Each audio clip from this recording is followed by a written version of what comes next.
News. During a visit to Brussels, U.S. Deputy Secretary of State Wendy Sherman slammed Beijing's response to Russia's invasion of Ukraine. Sherman is in the Belgian capital for talks with the EU on foreign policy towards China. Rosie Burchard reports from Brussels. The US-EU dialogue on China happens every 6 months behind closed doors, but this is the first edition since war erupted in Ukraine. Speaking at a think tank event in Brussels ahead of Friday's talks, US Deputy Secretary of State Wendy Sherman said Beijing has, quote, signalled its support for Russia since the invasion by not condemning Moscow's actions and drawn what she calls false equivalencies between Russian aggression and Ukrainian defensive actions. Beijing says it wants peace in Ukraine and argues the US does not, with China also describing reports of atrocities in the Ukrainian town of Bucha as very disturbing. Meanwhile, Beijing-Brussels relations remain at a low, with the bloc's top diplomat Josep Borrell referring to the recent EU-China summit as a dialogue of the deaf. Rosie Burchard, Brussels. A man has been named as an official suspect in the disappearance of British child Madeleine Mccann.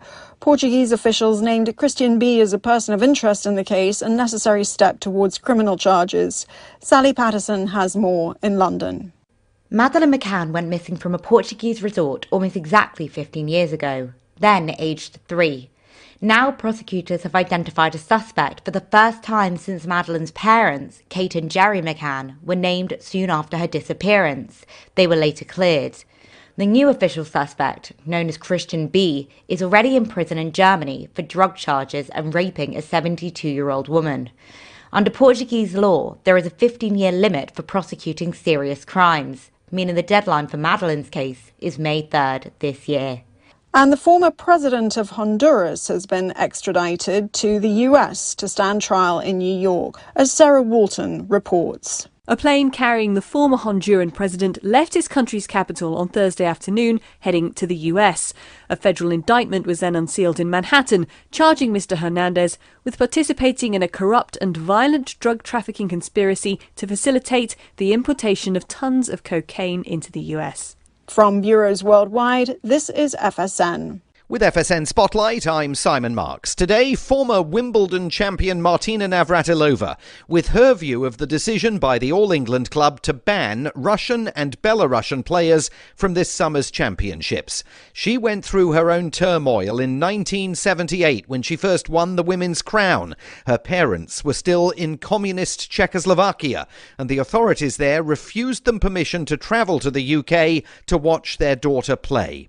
Today, Navratilova says she opposes Wimbledon's efforts to punish Russian players for the actions of Vladimir Putin. I wish they had actually talked to me. Maybe I would provide a slightly different perspective, and maybe I wouldn't have changed anybody's mind, but I feel a lot of these decisions are made in a vacuum where they don't take input from the people that are affected by this and find a better solution than this. Exclusion is not like this, is through no fault of these players, is not the way to go. And as much as I feel for the Ukrainian players and Ukrainian people, of course, it's just horrific what's going on. But I think this is just going further than needed to be going, quite frankly. I think it's a wrong decision. The ATP agrees, calling the move damaging and a dangerous precedent, but Wimbledon says it would simply be unjustified to allow the Kremlin to derive benefits from any Russian success in the tournament. With FSN Spotlight, I'm Simon Marks. And a reminder now of the world's top stories. The Taliban says a bombing at a mosque and religious school in northern Afghanistan killed at least 33 people and wounded 43. And a Russian commander says Moscow is looking to take control of a stretch of territory spanning its own border across southern Ukraine to Moldova. And that's the latest world news from Feature Story News. I'm Nina Maria Potts reporting.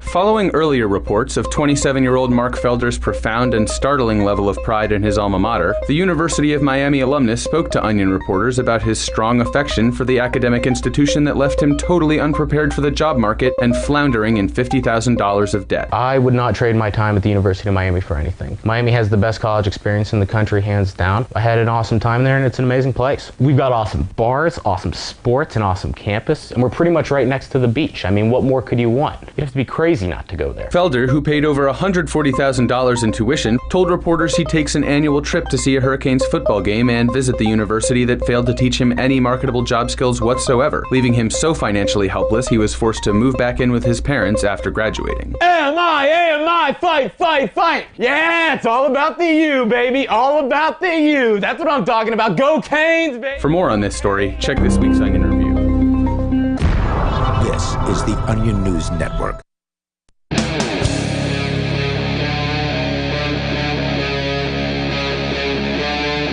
Free Talk Live. Welcome to Free Talk Live. As always, you are invited.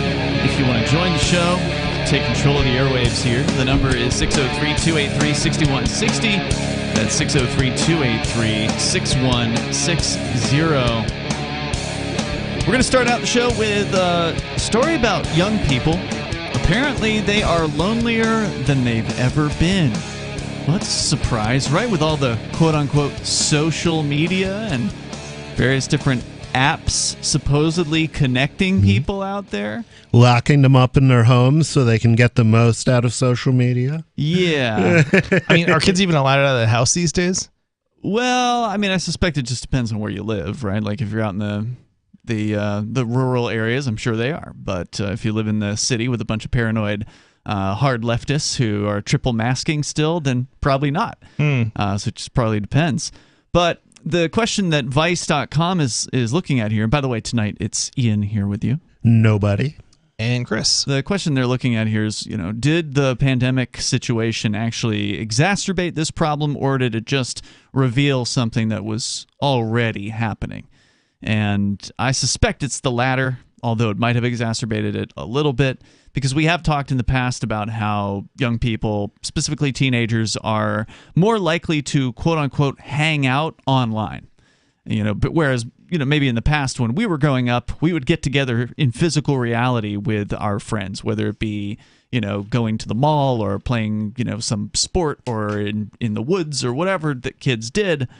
There was much more real-life interaction, and not so much these days. Yeah, especially not over the past couple of years. Right. So, a story here from Vice. At the beginning of 2022, a TikTok video of a tearful woman talking about friendship and loneliness made the rounds on Twitter.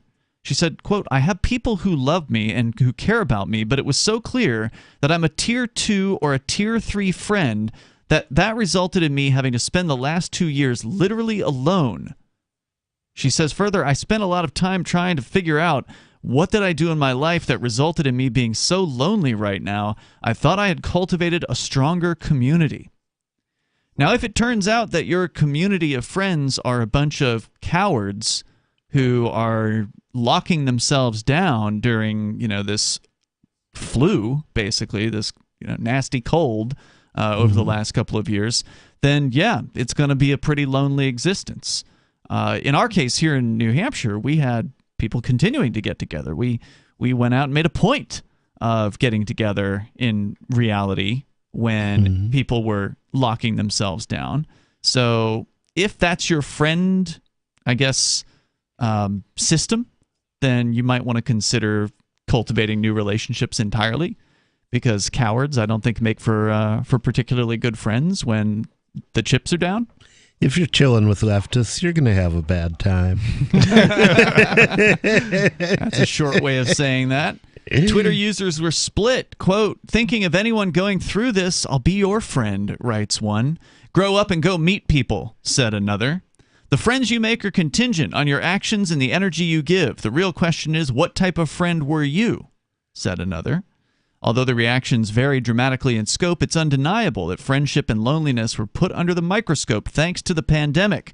2 years on from the start of lockdown measures, 30% of young people say they don't know how to make new friends, and they've never felt more alone, according to a study by the Prince's Trust.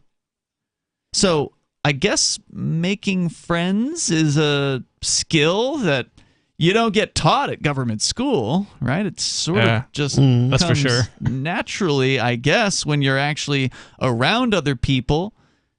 But if you're not around other people, then I don't know how you're going to make new friends. I mean, I will say it does the government schools especially make it more difficult for kids because like you're put in places with other people that you may not have an interest with and so on. So I could kind of see how it could get difficult. I don't know. I feel like if you're in a government school, on the positive side, I don't have a lot of positives to say about government schools. I tend to think they should be abolished entirely. But if they put you in a class with 30 other people, there's a chance that you can connect with one or two of them, right? Like the more people that you're around, the greater the chances that somebody is You're going into to... sports ball, that's probably true.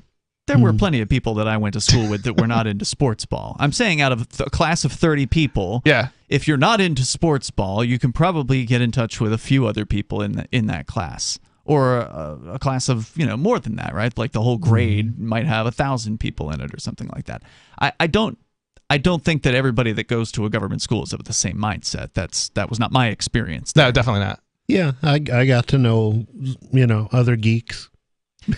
But when we went to school, and you're in your 50s, nobody, and I'm in my 40s, and Chris, you're about to be, I think, in your 40s. So we were in school in the 80s and the 90s, I think. Is that a fair thing to say? Mostly 90s for me, but yeah. We didn't have a device in front of us at all times. Well, speak for yourself. Throughout the school day. Oh, really? Did you have like a laptop or something? No, I did, but mostly towards the high school. Your graphing calculator, I'm not going to count that. Yeah, fair enough. I don't know. A TI-83 can be pretty engrossing. True, and I did have one of those too. I had like handheld devices probably from like 5th grade on.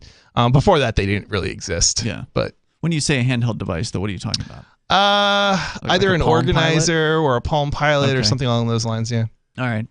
I didn't get a Palm Pilot until I was out of high school and doing productive things. Yeah, you're a few years older than me, so that kind of makes sense. Yeah. But I think that's a factor here as far as if you are even though you're forced by the government to be in an environment that is technically social because there are people around, if you are able to withdraw from that environment while you're still physically there, so you're mentally withdrawing from it by going into the world of, and maybe it would have been comic books or something like that when we were growing up, right? Like maybe there would have been a way for somebody who is in that environment to withdraw, right, and kind of go into their own. All I'm thinking right now is this kid in probably elementary and middle school that I knew, and he would always have a book out. Okay. Nonstop reader. That's what I'm thinking when you're saying, not socializing at all. I did that. I constantly read. It didn't stop me from getting to know people, but, right?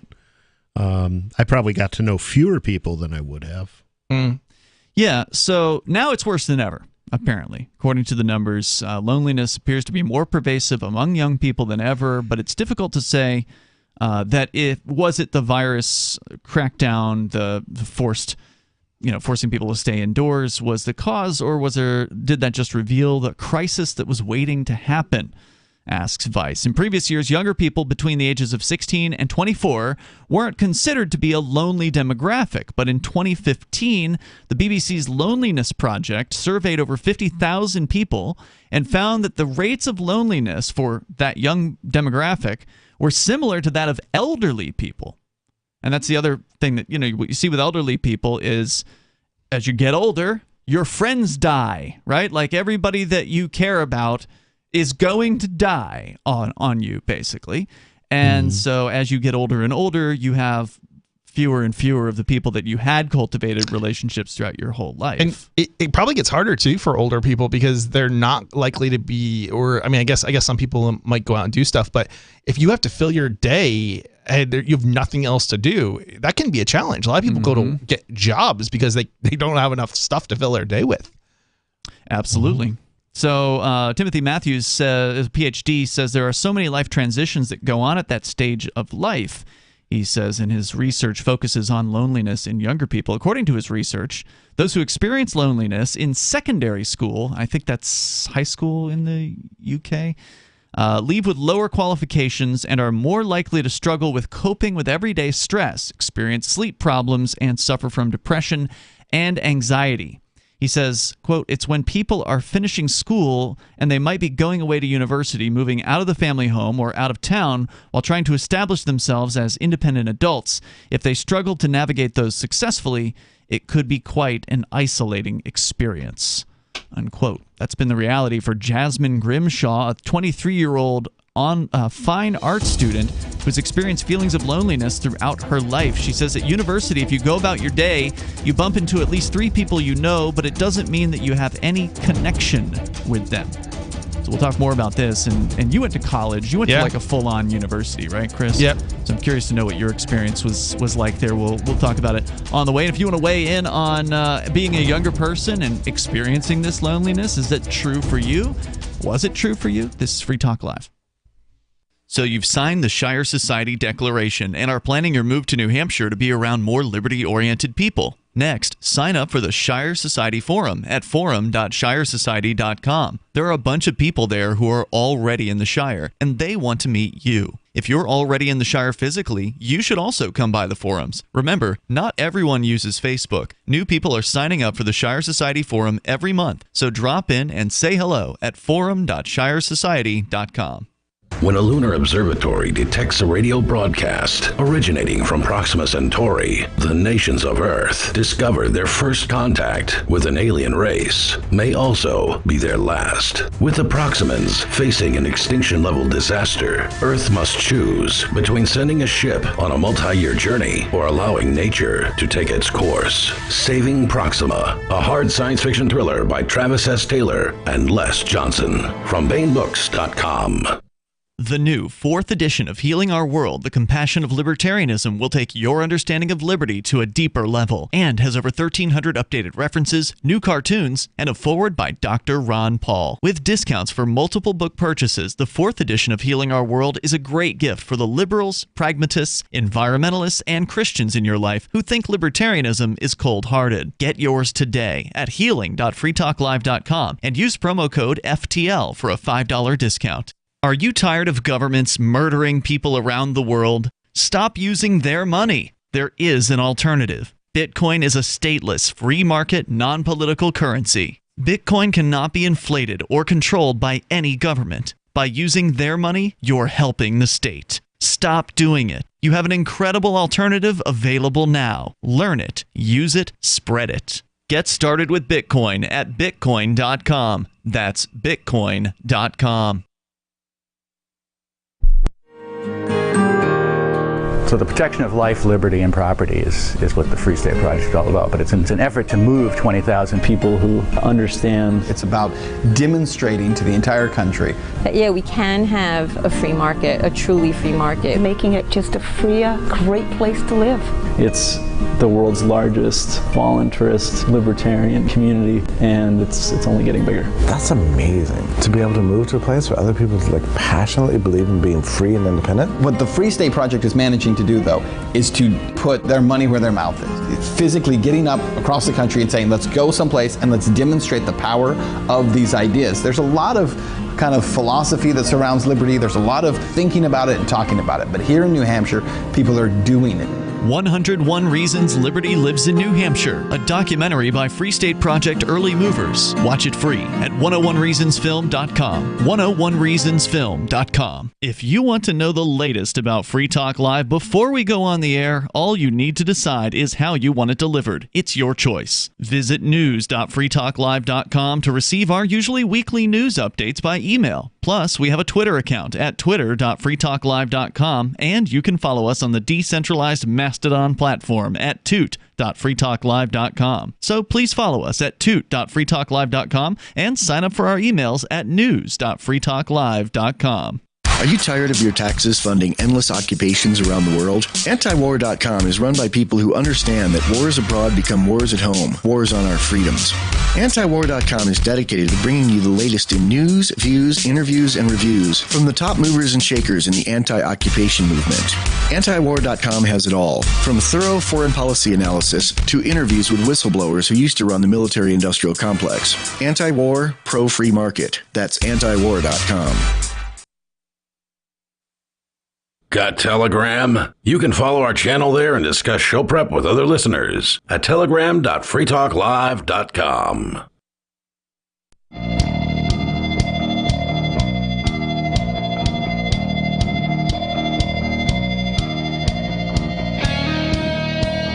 It's Free Talk Live, and you can join the show here. The number is 603-283-6160.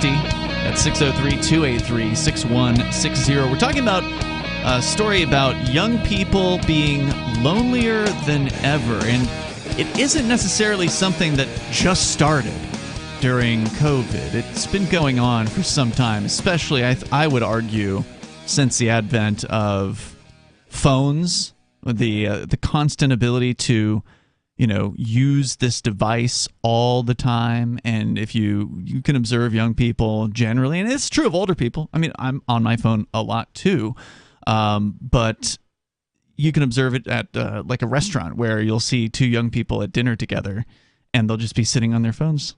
See, I would think like being in communication with other people would make it easier, not like less lonely, not more lonely, but I could kind of see if you never do anything with those friends.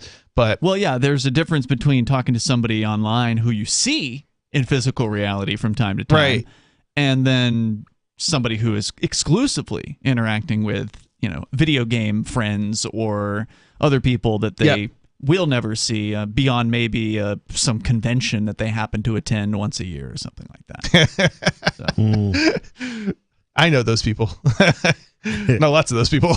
And if you're happy living that life, that's fine, right? Yeah. Like if that doesn't take anything out of you, then great. If you are feeling satisfied with that level of interaction, because I know there's some people that they don't like to be around other people. Yeah. What do you call those people? Introverts? Yeah. The extrovert is somebody who feeds off of being around other people, but arguably even an introvert probably would feel better if they could connect with somebody. I don't know. I mean, technically, I tested as an introvert when I took that quiz. What do they call it? Myers-Briggs many years ago. I tested as an introvert. You're a weird introvert. I will say that. You're the most social introvert I've ever met.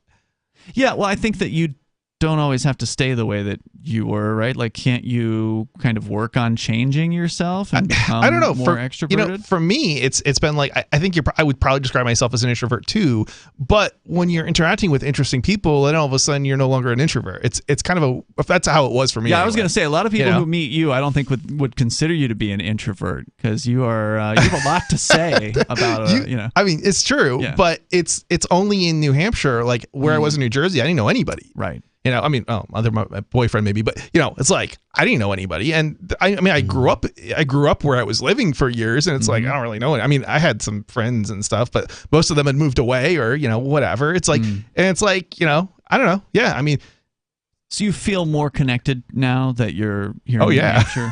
Oh yeah, you have a larger friend universe. I feel like I do. That's for sure. Yeah, I'm definitely more connected in New Hampshire than I was.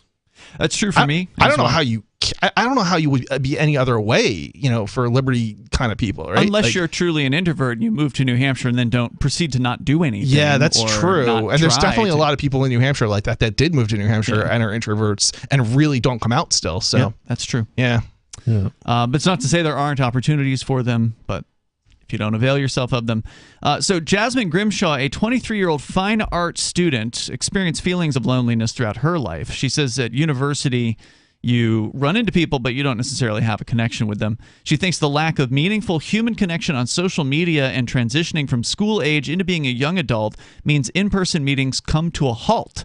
She said, quote, when you're in school, you're face-to-face with people every day. Then you leave, and it's much harder to keep up with people since you've got your own lives. It makes it so we have to feel lonely, even though we're in a world with so many people.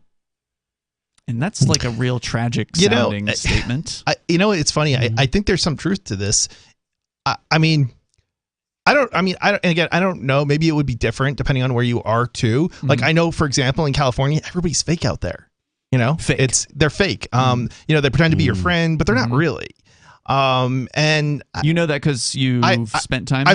I've spent not a lot of time, but enough time and out there. And yeah, it's definitely, the Northeast seems to be kind of, and I know this is kind of funny because it's it's cold, but it's a cold place. And I don't mean cold in the weather. For people. But yeah, it's also kind of we're kind of cold in the Northeast, I think. If you're comparing against like maybe California, which is kind of a fake friendly, or if you maybe down south, there's a little bit more. I don't know. There's more. I don't know what the word is I'm looking for. Yeah. That's not quite the word I was looking for, but yeah, you know what I'm saying, right? Okay. What do you think? Do you agree with him on this? Nobody? I don't know. I haven't spent any time in California, and I'm very grateful for that. Yeah. The weather's nice. It's nice weather, but yeah, definitely but not good people. Yeah, Florida has not good people. Better weather, and it's not horrible like California. California just people tried to get me to go work in California as a programmer, and I was like, no, I want no part of this. I was very close to making that mistake, and I didn't at the last moment. Yeah. But do you think it's true that people are cold in New England? I don't know, because a lot of the people I interact with are not New Englanders.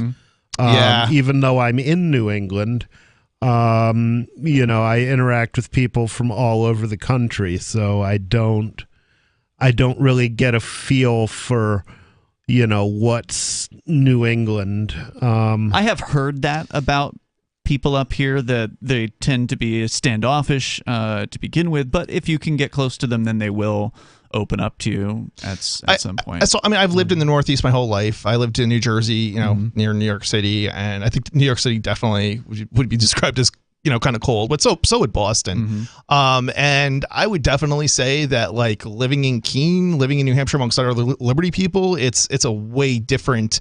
It's way different than your typical northeastern kind of experience, I think. Well, I will say this: people on the street are much more likely to be friendly here.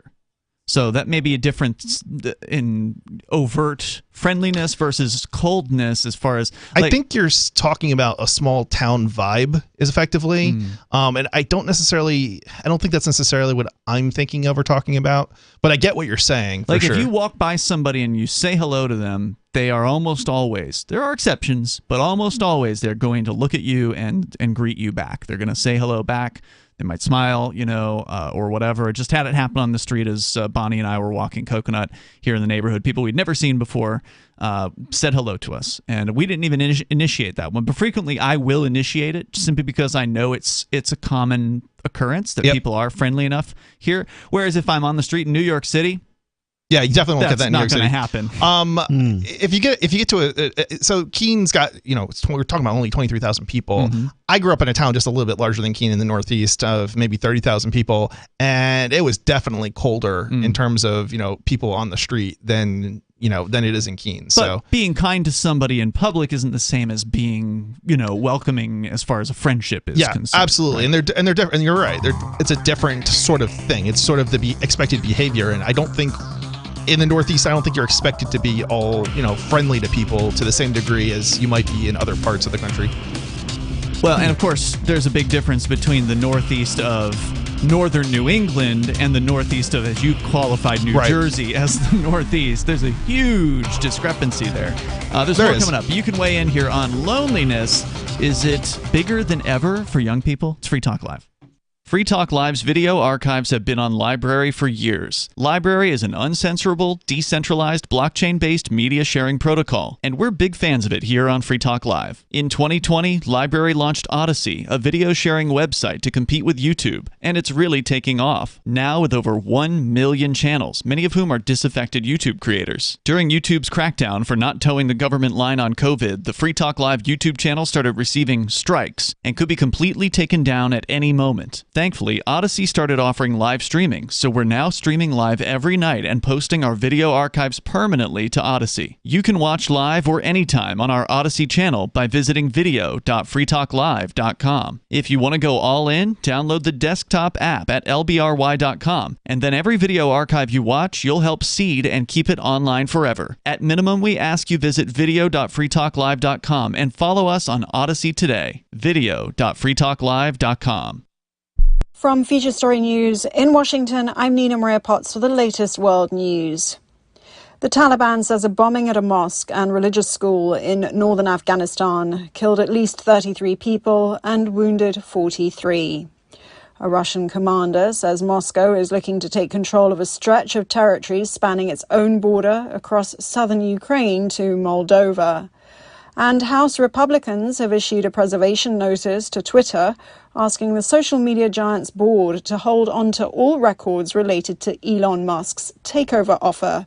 Those are the headlines. And in other news, during a visit to Brussels, U.S. Deputy Secretary of State Wendy Sherman slammed Beijing's response to Russia's invasion of Ukraine. Sherman is in the Belgian capital for talks with the EU on foreign policy towards China.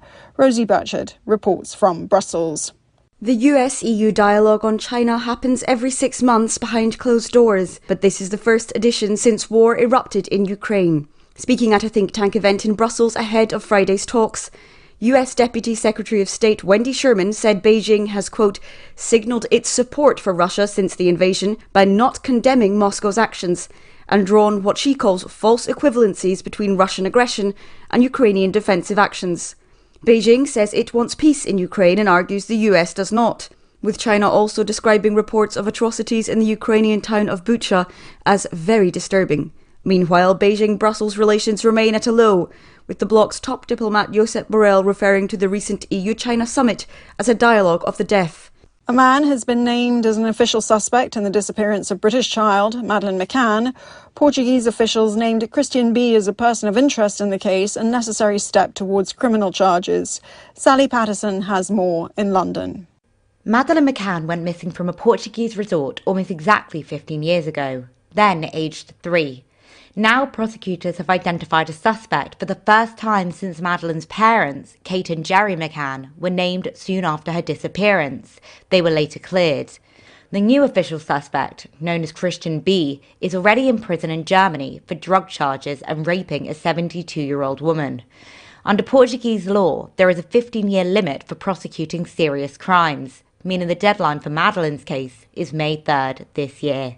And the former president of Honduras has been extradited to the US to stand trial in New York, as Sarah Walton reports. A plane carrying the former Honduran president left his country's capital on Thursday afternoon, heading to the US.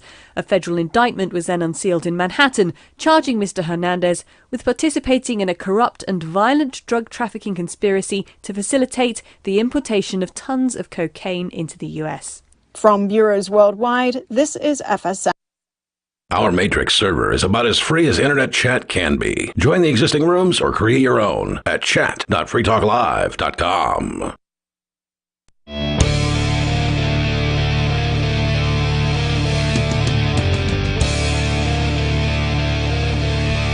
Free Talk Live. Phones are open. You can join us. The number is 603-283-6160. We're talking about apparently something that might be a problem getting worse over time, and that is young people being lonelier than ever. Well, if you want to weigh in, maybe explain your situation, your story, join us at 603-283-6160, or bring up anything you want. You don't have to talk about the topic at hand. You can take control of the airwaves here. Tonight, it's Ian. Nobody. And Chris. And want to make sure you know about Bitcoin.com. If you're ready to start learning about cryptocurrency like Bitcoin and Bitcoin Cash, then get on over to Bitcoin.com and click Get Started at the top of the page. And that is where you can find some introductory videos where you'll learn the basics about cryptocurrency, like why is it important for money to be decentralized. You can learn this stuff. Bitcoin.com can help you out with that. And if you're not brand new to crypto, you want to get the latest news headlines, you can find those over at news.bitcoin.com any old time. They get them updated every single day at news.bitcoin.com. So Jasmine Grimshaw, she's a 23-year-old fine art student. She's had lonely feelings for her whole life, said it made it worse when she got to college. And then, of course, when you get out of college, she says it's even harder to keep up with people since you've got your own lives. She says it makes it so that we have to feel lonely, even though we're in a world with so many people. Now, we have the benefit here of having moved to a place, all three of us, separately. We didn't know each other before the Free State Project. This idea of libertarians migrating to one geographic area, which is New Hampshire. We happen to choose the Keene area for whatever various reasons we chose it. But whether you choose Keene or Manchester or the Seacoast or Concord, there's going to be a community. If you're going around a population center, there's going to be an existing community of freedom-loving people, many of whom are probably going to have some things in common with you beyond just the fact that you like freedom. That's a good thing to kind of bring people together. But then there's other things like hobbies or whatever. Some people do like sports ball. Some people like to play, games like Magic the Gathering or whatever, right? Like there's a whole range of interests amongst the people who've moved here. Some people have families with kids and they have their kids go and play together on the playground or whatever. And so that's a nice thing because you have this built-in community of people that really care about something that's motivating to them, and they have that in common. And that's a great sort of basis to create relationships from, to create real friendships from. And I can see why it would be tougher for somebody who has just left a college and maybe moved to a place. Maybe they just got a job somewhere in a city they've never been in. And I could see that could be a challenging environment to meet people because you don't really want to go to a bar, right? Like that doesn't seem like the best way to meet somebody that you agree with, except for the fact that you like to drink or something, right? Like that's what you have in common with people who are at a bar. But it also at the same time seems like there must be ways for people who really want to create a connection to reach out, especially in a city where there's a ton of people. Why not find groups of interest, right? Like if you like certain hobbies, if you like knitting, join a knitting club, right? If you like libertarian stuff, find the Libertarian Party or whatever. That's going to be hard in a city. But they exist. They do exist. You like cryptocurrency? I'm just thinking back about your own stories, Ian, about how there's like 3 libertarians and you didn't get along. No, that's not true. That's not true. I got along fine with them. Okay. But that's the sort of the standard situation, though, with a libertarian elsewhere is like if you don't like those people, and they weren't my friends, right? Like we only did libertarian stuff together, right? But that's how you're going to find friends, right? As you go and you do the things you're interested in. But if there's only 3 in a city of, who knows how many hundreds of thousands. Cities are going to have more like 5 to 15 or something like that. It's certainly not going to be dozens, though. That's my experience, at least. Having come from a small city, we had, at least 10 most of the time. I think you're proving my point. But no. I mean, hopefully people have some other interest besides just libertarian activism, right? So whatever it is that you're interested in. But wouldn't it be nice to do other things that are, your hobbies with other like-minded people? That's what I'm saying. Yeah. So find a group that shares your interest and go out and put the effort in to meet those people. And maybe you'll like some of them and maybe you won't like some others. But you're definitely not going to get anything like that just sitting at home bemoaning the fact that you don't have any friends. I don't know. It just makes me wonder how much effort that these people that they're interviewing actually put into finding people they have things in common with. Yeah, it's a good question. It probably depends on, and you're probably right. It probably depends on the area you're in. I mean, if you're in a more rural area, I could definitely see it being more difficult. More difficult. Yeah, as opposed to, an area, maybe a more city area. But this is Vice. They're talking to city people. I know. I know. You're right. You're right. They're not going out into the woods to get their interviewees. I mean, this girl is a 23-year-old fine art student. That screams city girl. Yeah. Right? Yeah. So here's another one. Tam Adisi, a 24-year-old living in Manchester, found that, I suspect that means England because they've been using some sort of British terms here, found that moving around for their career and university caused some feelings of isolation. Quote, I find it hard to find the right people to connect with and who can see me and understand me. I think being a black, queer, non-binary person makes that more difficult. Maybe so. I find that a lot of my interests, the way I live my life, and the things I want out of my friendships are kind of different from what the majority wants.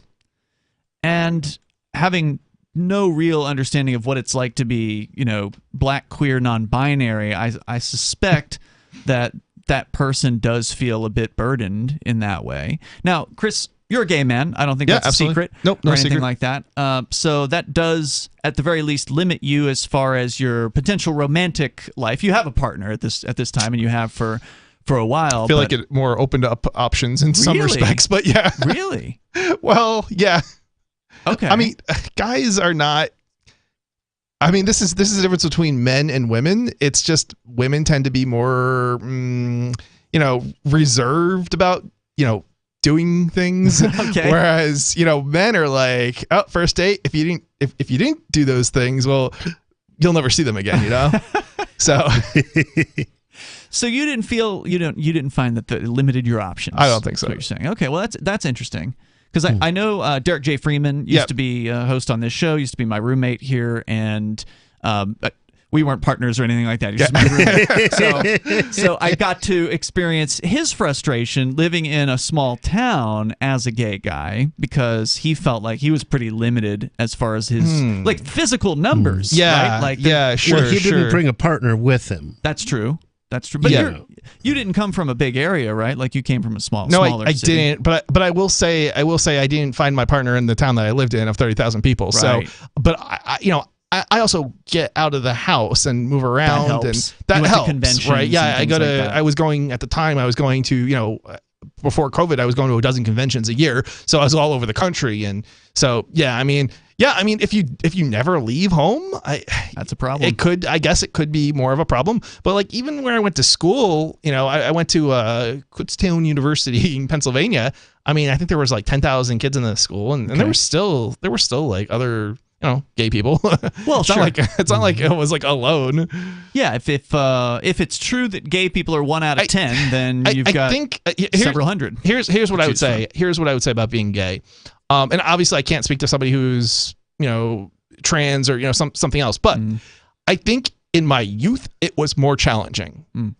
But once I got to like college age, not at all. Not a problem. Yeah, not at all. And that's because you were pretty good at being social, it sounds like. You got out, you went and you tried to do things with Yeah, I think it's a fair statement. And the thing about gay people is you don't have to worry about whether there's a mismatch of numbers. What do you mean by that? Yeah, that's well, true. As a straight guy, you have to wonder about, are there as many women as men around? If there aren't enough women around, then you might have a problem. But it's an identity that there's always as many gay men around as there are gay men around. So you don't have to worry about, that number it has to be equal. It's a mathematical certainty. If you want to join the show and weigh in on your thoughts on loneliness, is it a bigger problem now, especially for younger people, than it's ever been? The number is 603-283-6160, Free Talk Live. You know how annoying it is when someone keeps stopping mid-sentence as though he or she were asking you a series of questions? Avoid doing that. It sounds unnervingly tentative, and it imposes upon the listener to help you complete the thought. And if you're a job seeker, this alone could be a deal killer. An effective communicator sounds more confident. Complete the thought. Avoid making the listener impatient. With money and attention so scarce now, effective communication skills have never been more important. Cutting through the clutter rather than blending into the blah, blah, blah will help you connect better no matter what the conversation. For more tips, hit survivalspeech.com. I'm Holland Cook. survivalspeech.com. I'm a little obsessed with My Magic Mud. Several years ago, I met Jessica Armand, the founder and CEO of My Magic Mud, and I didn't even know my teeth were coffee stained. A week's worth of use convinced me, and now I use it every 3 or 4 days. It's clinically proven to whiten teeth, and I think it cleans better too. My Magic Mud's available at most local health food stores, Sprouts, Natural Grocers, CVS, Walmart's Natural Beauty Aisle, but I can get it for you for 20% off with coupon code FTL20 at mymagicmud.com. FTL20 mymagicmud.com. There are lots of ways to listen to Free Talk Live. Our podcast has been around since podcasts began, and now the FTL feed is loaded with content besides our full show archives. Did you know that we make it easy for you to customize your podcast subscriptions? We have different feeds, one that includes only our full shows, one with just the Daily Digest, and our main feed that includes everything. You decide what you listen to. It's quick and easy to customize your feeds at feeds.freetalklive.com. That's feeds.freetalklive.com. Free Talk Live, the show where anyone can call about whatever they want. And we do mean anyone. If you're doing something very interesting, or you have a reputation for doing something very interesting, yeah, then you become more interesting to track. I love how dramatic you are. Then you become... Oh, my. Yeah. Well, that's because I worked in psychotropic substances when I was working for the CIA. Yeah. So you were testing, what, LSD or that sort of thing, or what? Hey, you think I'm going to say on the air? You've already told us you work for the CIA. You couldn't possibly find out who I am. The way that you speak and your tone of voice, you sound like Cruella DeVille. I've noticed it from the moment you got on the phone. I even look like her. Free Talk Live, 7 nights a week from 7 to 10 Eastern, live on the Liberty Radio Network at LRN.FM. What if you want to hear the latest episode of Free Talk Live, but all you have is your phone, you forgot to download our archive, and you have no data connection? You can call our Listen line at 641-793-0191. That's a long-distance number, so you may incur charges. If not, listen as long as you want. 641-793-0191. The Free Talk Live Listen line, 641-793-0191. There are basically two types of advertising, direct response and branding. Radio's great for direct response with its low cost to listener ratio, but audio can't be beat for branding, which is a longer-term endeavor. You want to be the first thing that someone thinks of when they think about your product or service. If you have a local business that you want kept top of mind in your community, call the station. If you need national reach, Free Talk Live's got around 200 radio stations, millions of monthly listening sessions, can suit all budgets, and if we don't think we're right for you, we'll tell you. Email me, mark@freetalklive.com. You can stick it to the man and big tech. Join our FTL social mastodon at social.freetalklive.com.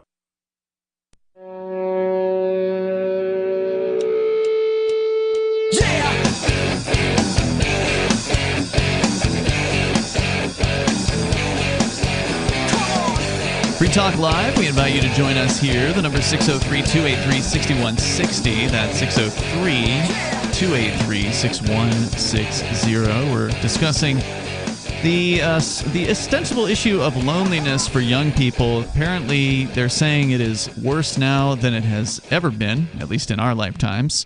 30% of young people say they don't know how to make new friends, and they've never felt more alone. And, of course, this was a problem that was starting long before the beginning of the various different lockdowns in the last 2 years, but certainly that may have exacerbated things. With you in the studio, by the way, it's Ian. Nobody. Ian, Chris. And I also want you to know about Freedom's Phoenix. It is your source for all news, economic news, government overreach, insane government spending, and more. You can get today's headlines all in one place and from a fresh libertarian perspective. You can find that and more at freedomsphoenix.com. That's freedoms with an S, phoenix.com. As we continue here with some more from the Vice story, they say that loneliness isn't a problem caused simply by social media. It isn't a case of people choosing to isolate themselves from socializing. It's a fundamental issue with how communities are formed and with the way their needs are prioritized, they say. Places in England like Aycliffe West in County Durham or Fieldway in Croydon are said to have higher rates of loneliness and have been dubbed left-behind neighborhoods. All of these 225 neighborhoods across the country, again, talking about the UK, have been identified with not having received their fair share of investment. So they're actually blaming government spending here for people being lonely and lacking in the resources or facilities that help people form communities. Do you think people needed to have a government in order to connect with people prior to the state? That sounds like some leftist nonsense to me. I'm trying to think of any government like project or facility that I've ever utilized let alone to make friends. That just seems to me like, what are you talking about? Connecting welfare whores with other welfare whores, maybe? It's like, who are you gonna meet through the government matchmaking service? Sounds like a disaster. I don't see it. They say one service dedicated to trying to bridge the gap between different communities to ward off loneliness is Age UK's Befriending Service. It offers elderly people the chance to have a weekly phone call with someone, no matter where they're based.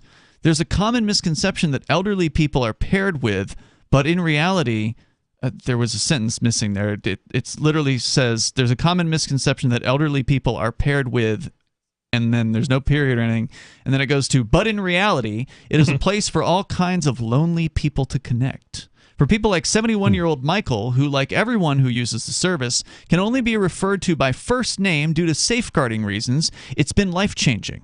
When I visit him in his East London home, he sits surrounded by framed photos of family members, Lord of the Rings memorabilia, and a stack of 4 Kindles that hold over 700 books that he had to get rid of when he downsized.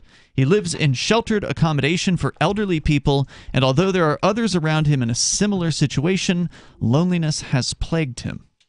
He says, I've felt alone since I left school. There's only about 3 people living here that would say good morning to me. They were going to give us iPads so that we could talk to each other, but instead spent the money on all these new cupboards for everyone. I would have preferred the iPads. I'm sorry, wait a minute. He's 75 and he left school? 70 years, 71. So he left. So he's saying since he was like in his 20s? In his 20s, presumably, yeah. He's been lonely. Lonely since his 20s? Yeah. But now the government's going to help him. Except they spent the money on cupboards. I'm sorry, but if it weren't so funny, we wouldn't be laughing at this man's situation. But my God. I mean, on top of the accommodation's coffee mornings being stopped due to the pandemic and funding, unreliable transportation, I'm sure that has to do with the government, often prevents him from attending church services. This means he can go days without seeing another person. For the past 5 years, speaking to Gemma, who is based in southeast England, through Age UK's Befriending Service every Friday morning has changed his life. Together, they talk about Agatha Christie books and share the ins and outs of their lives. He says, I call her 100% Diamond Gem, and if I need any advice, I just ask her. But you've never met her. Right? Like they're meeting over the phone. They're having a phone conversation. All I'm thinking is this even a real person, or is it like some AI that's like, oh God, what if it were? Yeah, it's just a Turing test. Yeah. There's a realistic possibility, Chris, that it could very well be that. And especially now. That would be truly sad. Those are getting better and better too, aren't they? Are. Now, yeah. I personally haven't spent time testing these things out, but I know that that's a thing. Certainly the voice, especially if you're not really like, if you don't have the skill set to like detect it. Yeah, you could easily be fooled by. I mean, that's not AI, but it just the. Yeah, it sounds like people like. I mean, think about it. Even when you just call up a service, it's getting pretty good where it sounds like it could be a person. Yeah, especially at the first. Have read Agatha Christie though. Well, that's true. But just think about it this way: whenever you get a spam call, if it sounds like a real person at first, you might actually think it's a real person until it gets a couple more words out. Then you can tell. And then you can tell. But some people may not be able to pick up on that. Right. So maybe a 70-year-old man. Especially a 70-year-old man is so lonely that he is just happy to hear what sounds like a human being on the other end of the line. And like I said, I have not spent time auditing any of these services, but if it were me programming one of these things, I would have the AI ask questions, right? Because if the idea is to make somebody feel like they're being listened to, because that's what most people want, right? Like you go and you look at Dale Carnegie's How to Win Friends and Influence People. Great book. It talks about if you want people to like you, you should let them talk about themselves. Yeah. Right? So if this Gemma is an actual robot, now again leaving aside that she knows a thing or two about Agatha Christie, but if she's on the line with this real person who never gets to talk to anybody, and all the robot does is ask him questions about what he likes or what he did or what he's, things about him. Then he'll spend time just talking about himself, and at the end of the conversation, he'll think this is a really good friend, and this is someone he wants to talk to again because he was able to simply express himself. Yeah, and you have to remember too, especially when you're talking about older people, if a spammer calls them up on the phone or a fraudster, they'll talk your ear off. Yeah. Older people will talk the fraudster or the spammer or whoever his ear off, and that's how they take advantage of these people. Right, and that's basically how the romance scams work. Yep. So that's really interesting.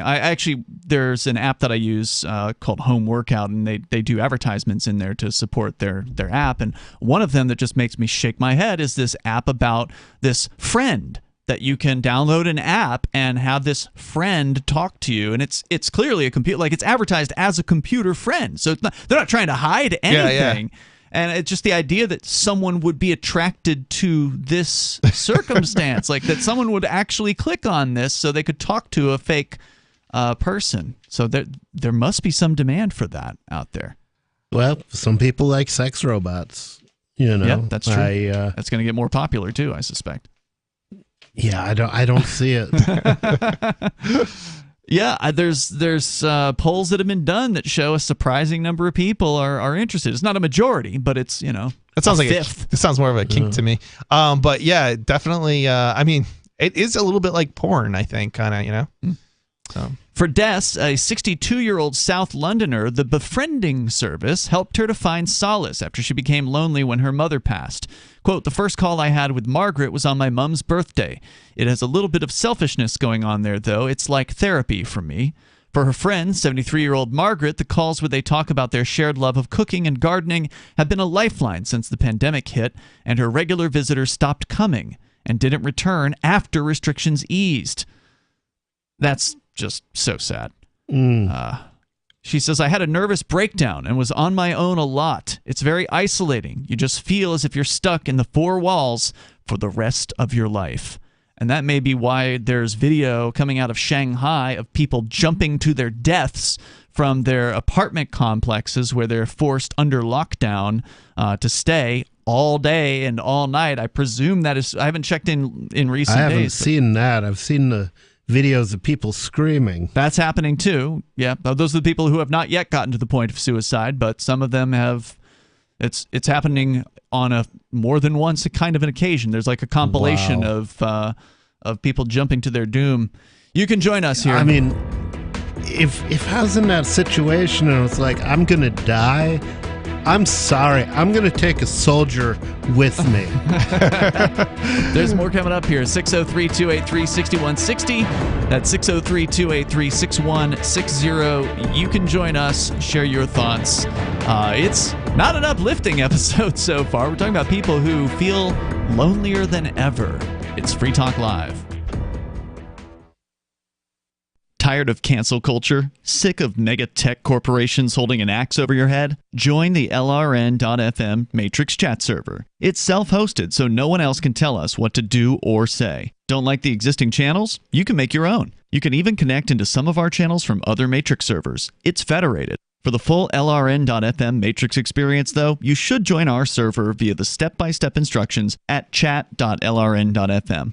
Chat.lrn.fm. Do you feel like your nation, state, or community no longer holds your values? Have you dreamt of a place where people agree that liberty is important and are free to pursue their projects so long as they respect the property of others? There are many people just like you that are discovering freeprivatecities.com. Their social media links are at the upper right of the page at freeprivatecities.com.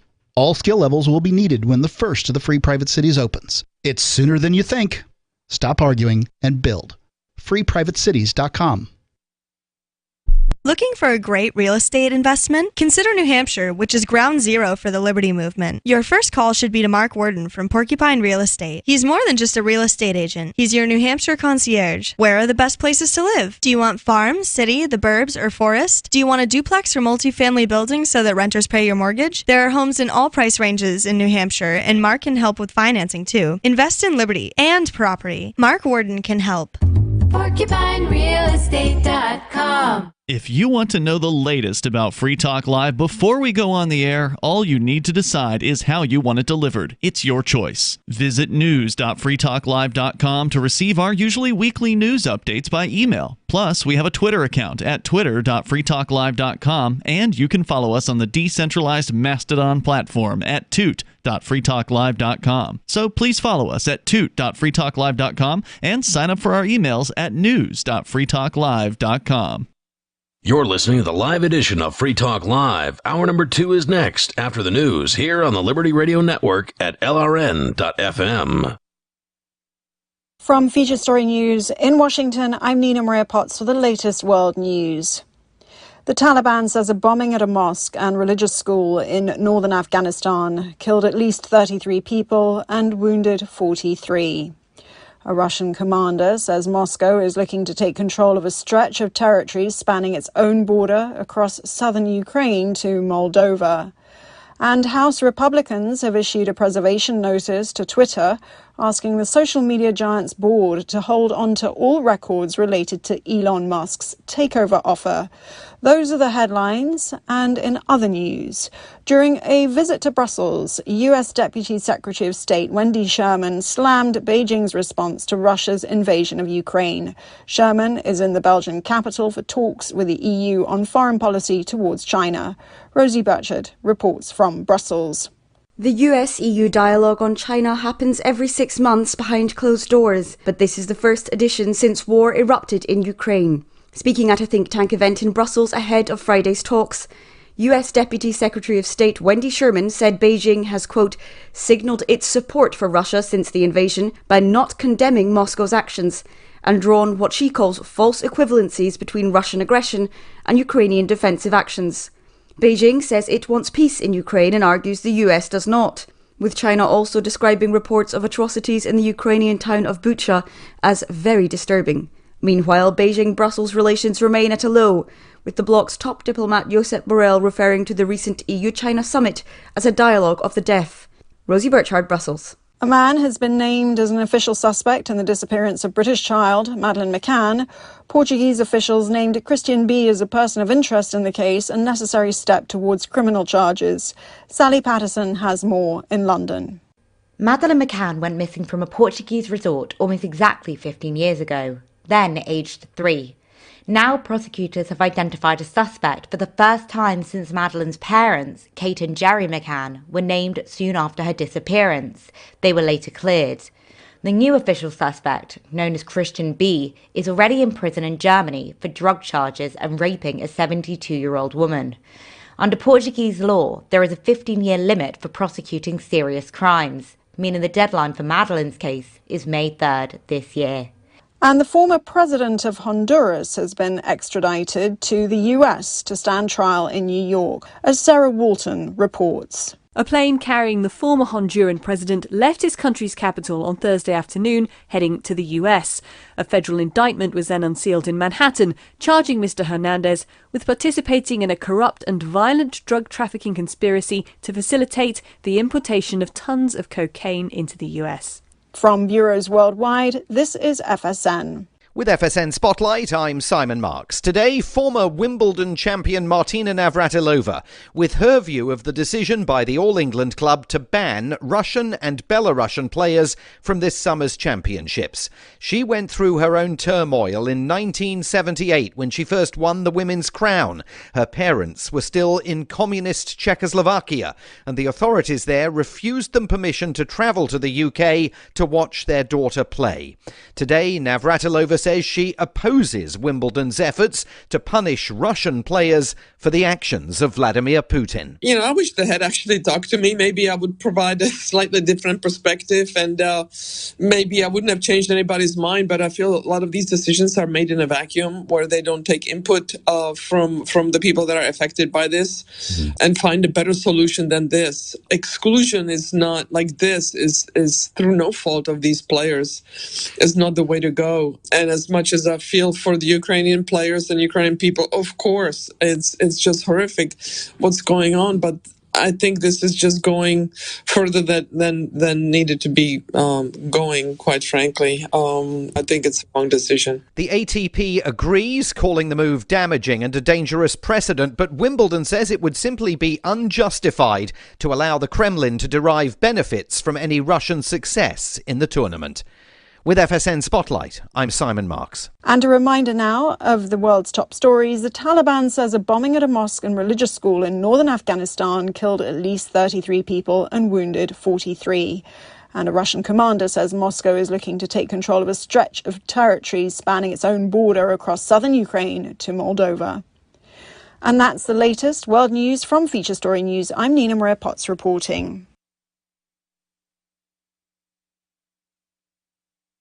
It was on this day in 1982 that the first roller skating while carrying a boombox member of Congress was elected when James Sugar Boots Franklin narrowly won New York's 8th congressional seat. Franklin's victory was a watershed moment at the time, signaling that America's burgeoning population of boombox-carrying roller skaters had finally gained mainstream acceptance. We proved Congress isn't just for suits and crew cuts.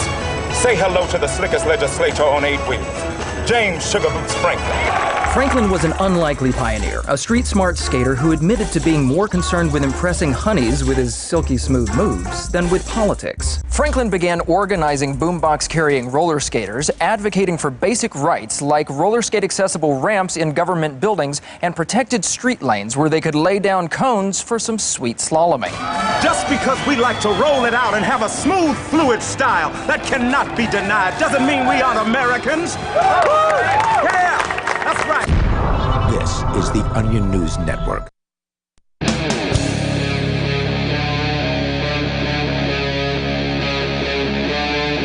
Free Talk Live. It is Free Talk Live, kicking off the second hour here. Phones are open. You can join us at 603-283-6160. That's 603-283-6160. Coming up, Chris, you've got a story about the government planning some new set of restrictions to protect the children on the internet. Oh, God. Who's going to protect the children from the government? Yeah, good question. Yeah, that's the scary part. We'll get into that on the way here. With you tonight, by the way, it is Ian. Nobody. And Chris. We're going to go to your calls, of course, whatever is on your mind at 603-283-6160. We've been discussing people who are lonely. And the young people specifically, even though this article has now gotten into elderly folks that are also having a difficult time. But don't worry, the government has a plan. They've got a service now that's going to help people by connecting them with other people on a phone call once a week. Like, that's it. That's the big deal here, is that they get to talk to somebody on the phone one time a week. And God knows how much money that this government program is receiving to play elderly matchmaking service. We can tell you more about it coming up here in moments. And if you want to weigh in on whatever's on your mind, of course you can join us at 603-283-6160. We've got Sarah on the line in New Mexico. Sarah, you're in your 60s. Do you consider yourself to be a lonely person? No, I am not a lonely person. You know, one of the reasons is I get to talk to you guys every night.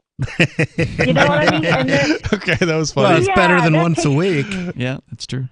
Well, that takes away a lot of my loneliness, and I get to hear callers from Ukraine and all over the world and have different perspective, and people that want to criticize me and all that. So, but it's a lot of fun. But I feel like I'm making changes in life by calling the show, so that when you are in service, I was always told that if you're doing something that you think that you're making a difference, it does get you out of depression, and that's how I feel about the show. So, but I wanted to bring up. Well, I'm glad we are able to be of service. It's true.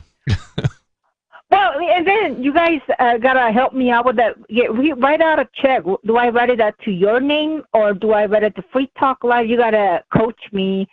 And do you have I wouldn't worry about it. box? What were you calling in about tonight? But I will call you, off the show. But I want to say that new technology, it does help our lives a lot better. And I never liked self-checkout when I first seen them. And it was like, oh, another thing that I got to learn. But once I realized that it's very convenient, once I got used to it, I just like the idea that I make the cashier's life a lot easier. And that was my You mean by putting them out of a job? Well, the thing about it is that the ones that do have a job, I think, I mean, they need less cashiers, but whatever cashiers that they have, it just of a less stress on them. Are you saying that you're a customer that tends to cause an employee stress, that if you go through a cashier's line, it's going to be a difficult time because you're constantly pushing communism on them or something? Like, why are you such a bad customer? Okay, that's funny. Well, I just feel like if you're waiting in line and then you want that person, it just feels like if I'm in the line, I see them suffering, kicking people out in front of me. But if I have the robot, if I interact with the machine, and then I don't, they don't have any emotions. I have not, burdened them in any way. And once I got the hang of it, I could do everything by myself. Wow. Even at Home Depot, they have the remote one that if you have a large item, you just have the handheld unit. Remote. Yeah, I know what you're talking about. Correct. The scanner, the handheld scanner at the Home Depot. Right. That's interesting that you feel like Uh-huh. using the robot actually improves the life of the cashiers because they have fewer customers going through their line. That's your viewpoint? Yeah, I mean that's how I feel about it. Because when I'm there, I have to, I don't know. I just have to see them suffer and work and I see where you're coming from. So just seeing them have to actually do their jobs frustrates you. So you'd rather use a robot, which of course would lead them to being out of a job, and then you hope that they get on welfare so they can be more like you. Well, I don't know about I think I'm picking up what you're laying down there, Sarah. I don't agree with it. But what is wrong with getting out of their job? I mean, it's inevitable. That's the wave of the future. Well, if they go and do something else that's productive, there's nothing wrong with it. Leaving a job for a better job, leaving a job to create a business, to be an entrepreneur, those are all better options because then you continue to be a productive person. You continue to help society. You're offering something to the marketplace. But to go in the direction that you would probably like to see them go in, which is to start receiving checks from the government and essentially living for no reason, then that I think is kind of depressing.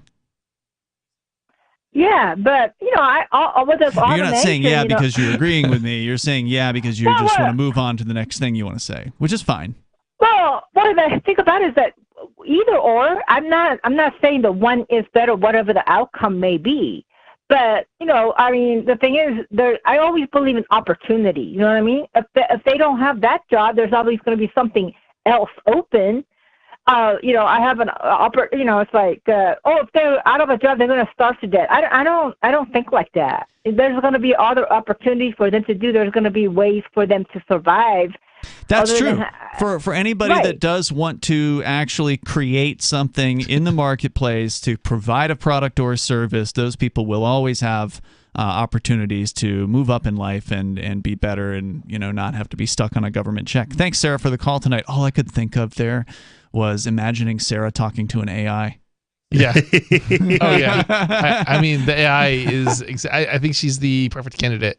I was imagining having like a special AI line that we could transfer Sarah over to. See how long she goes on for. And just see if she'll talk to the AI for a lengthy period of time. See how long. Yeah. It could be done. I don't have the tech for it right now, but it could be done. I have to say, I tend to be too nice to people who just go on and on and on. But it's like, it's...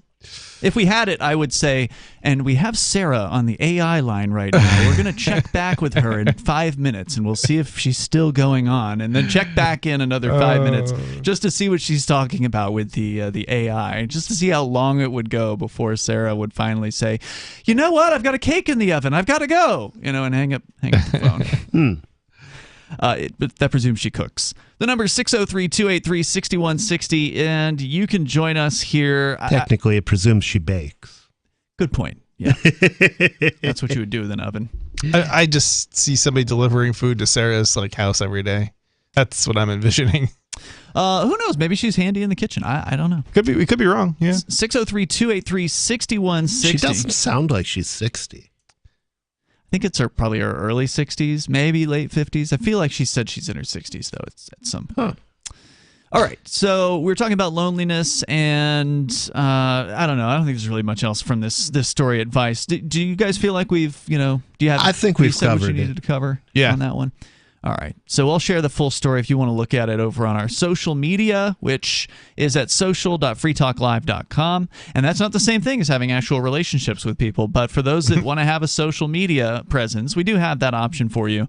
And it's a big thing these days. It's just we're not a big evil mega corporation, so we're not going to tell you what you can't say over at social.freetalklive.com. So please head over there, interact with other Free Talk Live listeners and other hosts of the show, and it is free. And there's some really great apps, by the way, for Mastodon, which is the system that we are running over there. And so you've got actually a choice of apps that you can use. If you don't like app A, you can try app B, C, and D and see which one it is that you like the best.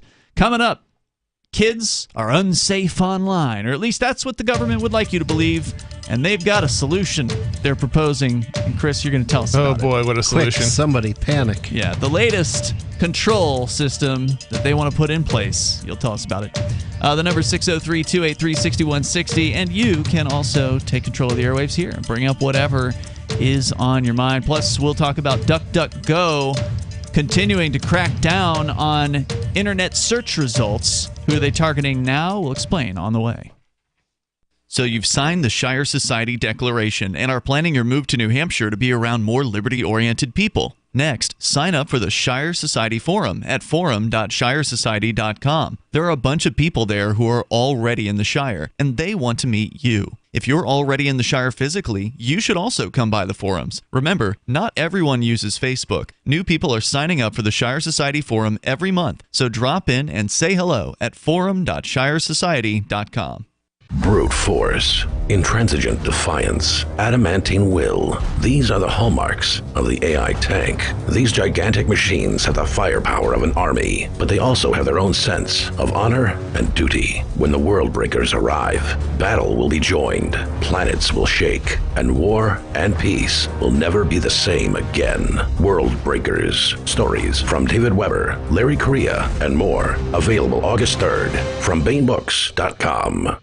The new 4th edition of Healing Our World, The Compassion of Libertarianism, will take your understanding of liberty to a deeper level and has over 1,300 updated references, new cartoons, and a foreword by Dr. Ron Paul. With discounts for multiple book purchases, the 4th edition of Healing Our World is a great gift for the liberals, pragmatists, environmentalists, and Christians in your life who think libertarianism is cold-hearted. Get yours today at healing.freetalklive.com and use promo code FTL for a $5 discount. Are you tired of governments murdering people around the world?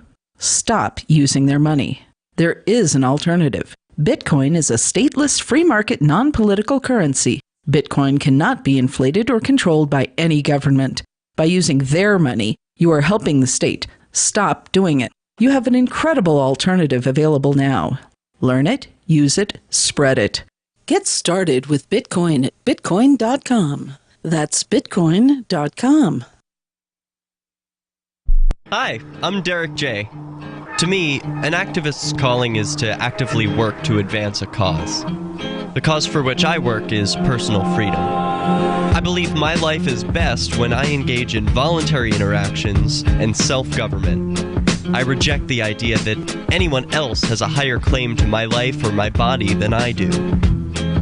I see people who call themselves the government as a threat to my personal freedom. I realize you may feel differently, but my relationship with the people who call themselves the government is completely involuntary. If Starbucks used some of its money to drop bombs, I wouldn't shop there. So why would I support the American empire? The empire does not require my consent. Derek J's Victimless Crime Spree. Watch it for free and order the Director's Cut DVD at victimlesscrimespree.com.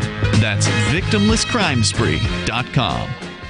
There are lots of ways to listen to Free Talk Live. Our podcast has been around since podcasts began, and now the FTL feed is loaded with content besides our full show archives. Did you know that we make it easy for you to customize your podcast subscriptions? We have different feeds, one that includes only our full shows, one with just the Daily Digest, and our main feed that includes everything. You decide what you listen to. It's quick and easy to customize your feeds at feeds.freetalklive.com. That's feeds.freetalklive.com.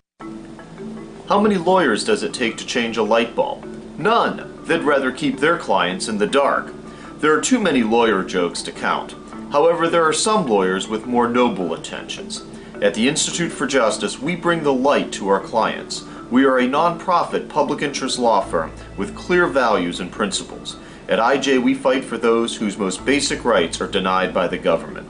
Visit our website today at ij.org. Don't miss a moment of Free Talk Live. Get our archives daily via our podcast at feeds.freetalklive.com.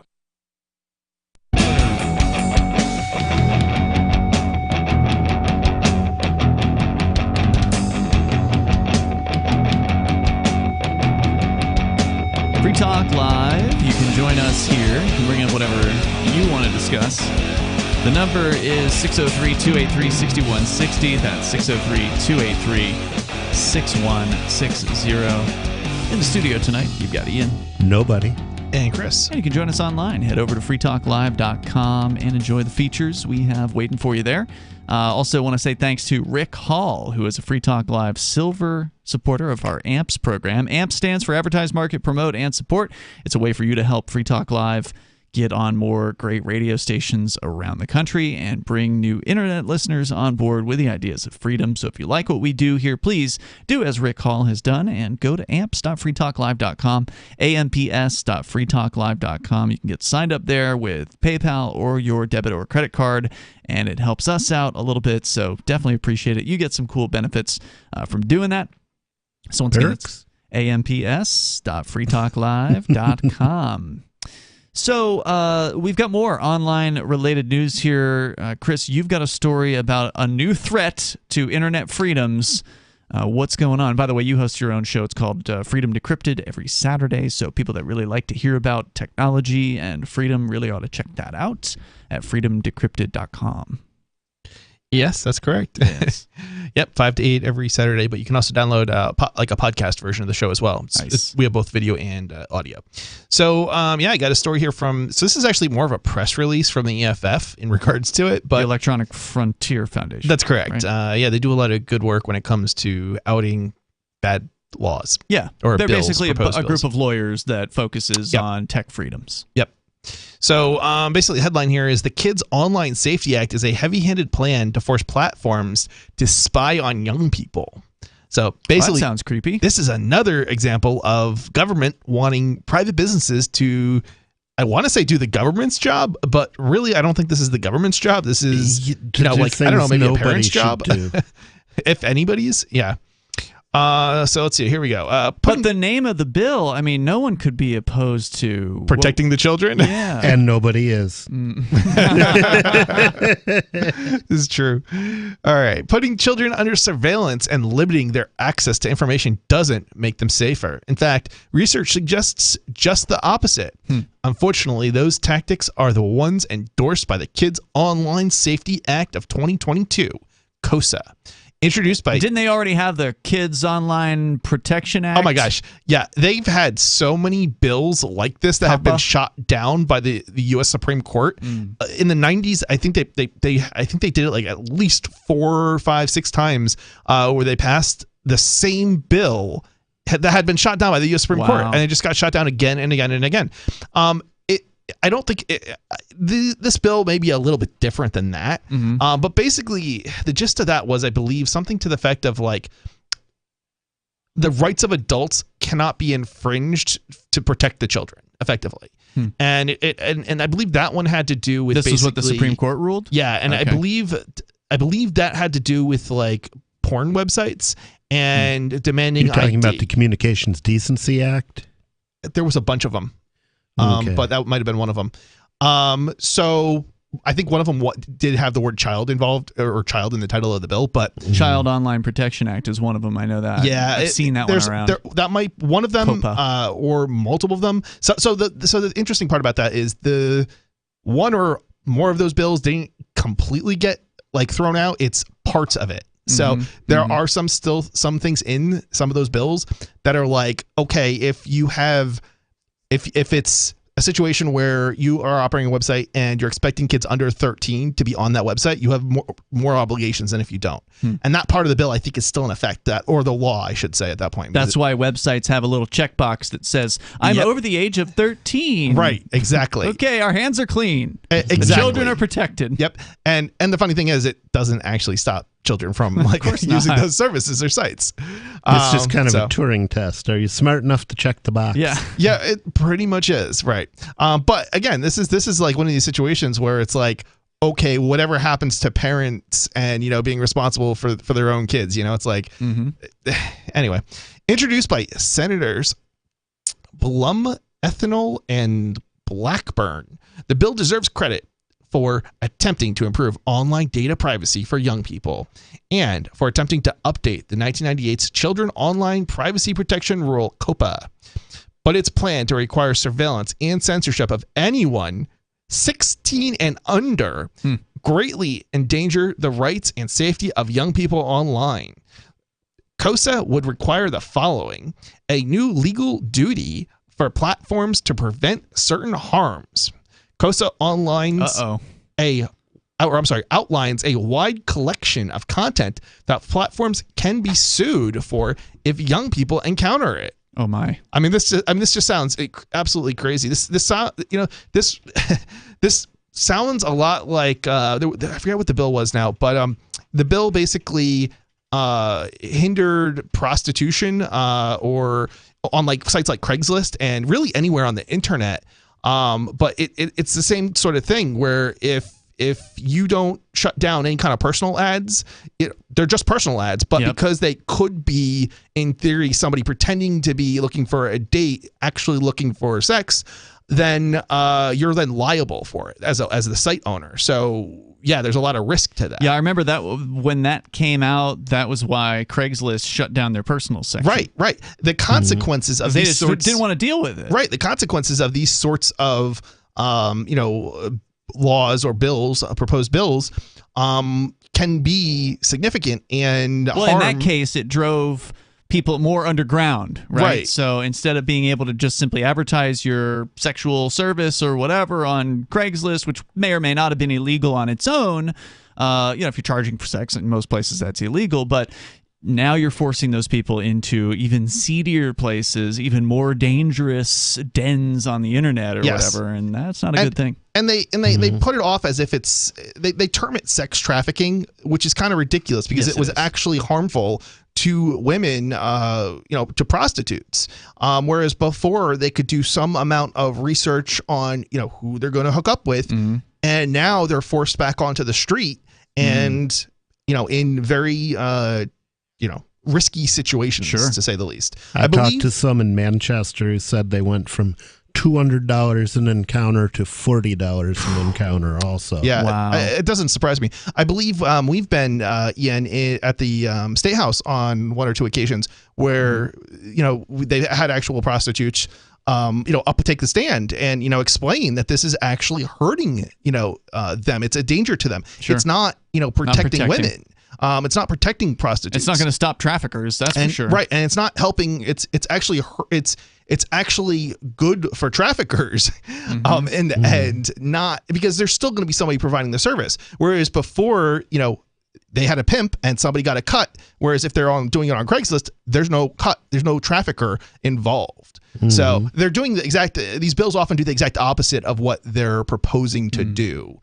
So, including promotion of self-harm, suicide. Okay, well, you're picking up on the list of things that the site would have to prevent? Yes, prevent children from encountering. All right, we're going to continue here in moments. Basically, they're saying, you can't even have users post anything. Exactly. There's more on the way. 603-283-6160. You could share your thoughts with us. Bring up whatever's on your mind. 603-283-6160. It's Free Talk Live.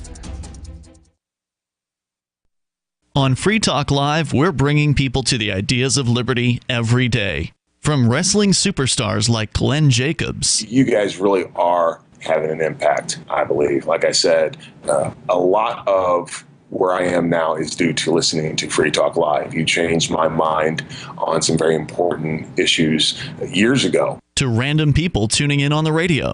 I was kind of stuck in the left-right paradigm. I heard your show by chance on a Saturday night. From there, I went on, joined the Free State Project, and become an amplifier. So, I mean, that's really the reason why I amp is because I know that if it wasn't for you guys being on as many stations as you are, I never would have found the ideas of liberty. You can help more people hear the message of liberty by joining Free Talk Live's AMPS program on Patreon for as little as $5 a month. And you'll get access to special perks. Visit amps.freetalklive.com, amps.freetalklive.com. From Feature Story News in Washington, I'm Nina Maria Potts for the latest world news. The Taliban says a bombing at a mosque and religious school in northern Afghanistan killed at least 33 people and wounded 43. A Russian commander says Moscow is looking to take control of a stretch of territory spanning its own border across southern Ukraine to Moldova. And House Republicans have issued a preservation notice to Twitter asking the social media giant's board to hold on to all records related to Elon Musk's takeover offer. Those are the headlines. And in other news, during a visit to Brussels, U.S. Deputy Secretary of State Wendy Sherman slammed Beijing's response to Russia's invasion of Ukraine.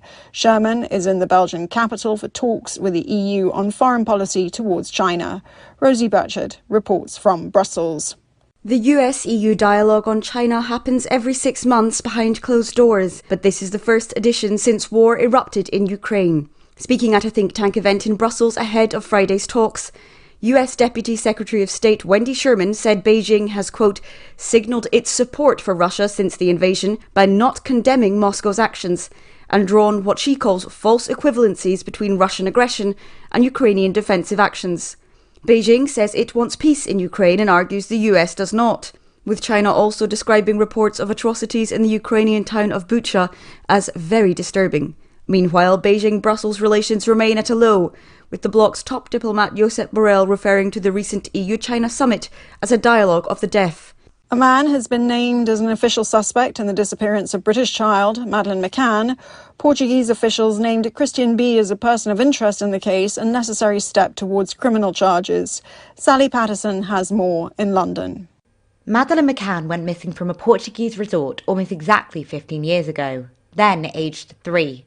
Now prosecutors have identified a suspect for the first time since Madeleine's parents, Kate and Jerry Mccann, were named soon after her disappearance. They were later cleared. The new official suspect, known as Christian B., is already in prison in Germany for drug charges and raping a 72-year-old woman. Under Portuguese law, there is a 15-year limit for prosecuting serious crimes, meaning the deadline for Madeleine's case is May 3rd this year. And the former president of Honduras has been extradited to the US to stand trial in New York, as Sarah Walton reports. A plane carrying the former Honduran president left his country's capital on Thursday afternoon, heading to the US. A federal indictment was then unsealed in Manhattan, charging Mr. Hernandez with participating in a corrupt and violent drug trafficking conspiracy to facilitate the importation of tons of cocaine into the US. From bureaus worldwide, this is FSM. We're still not sure why you'd want to watch, but our video feed is streaming nightly for free at cam.freetalklive.com.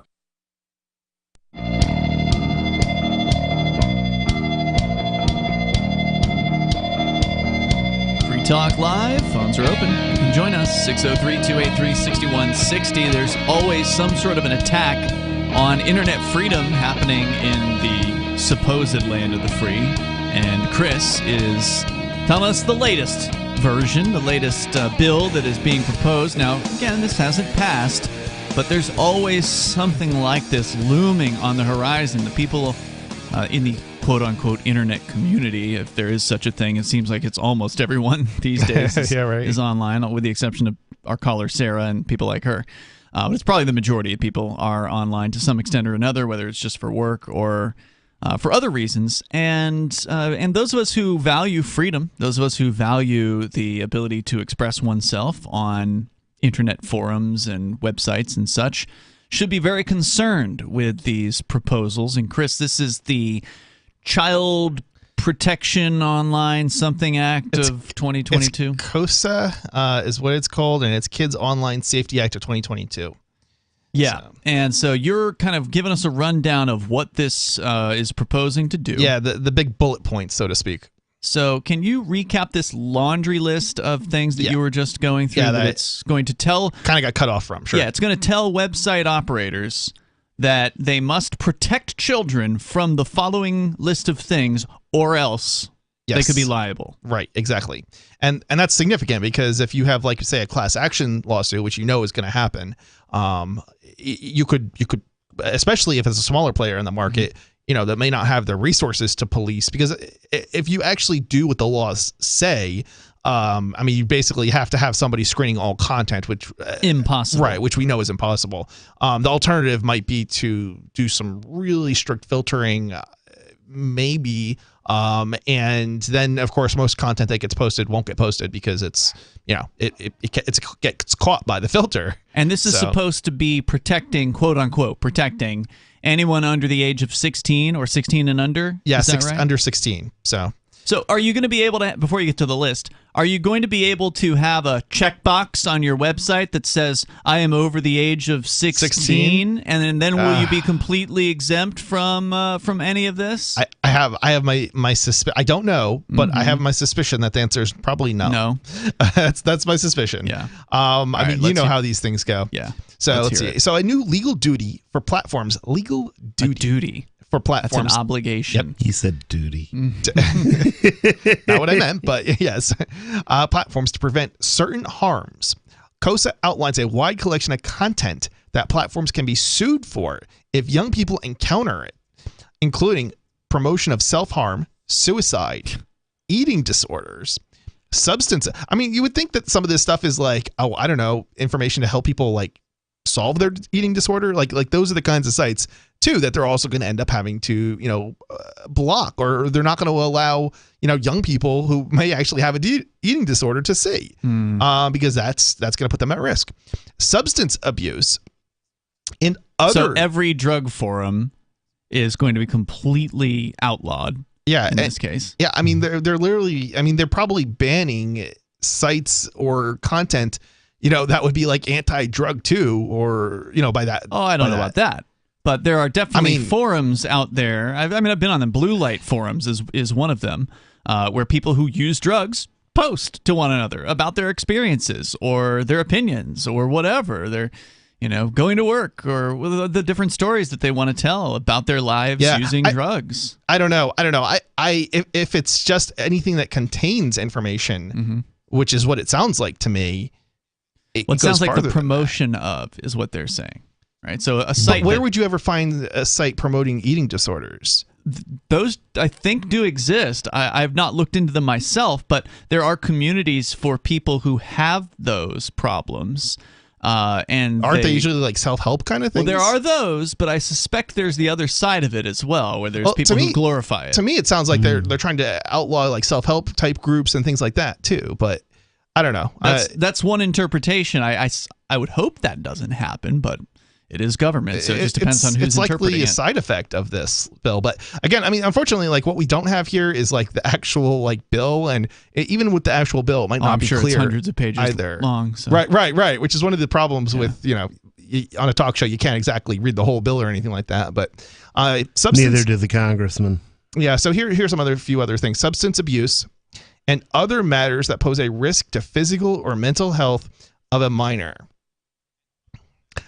I don't know. I guess that maybe means that you're right, Ian, but I don't know. That's like something that would be interpreted probably in a court.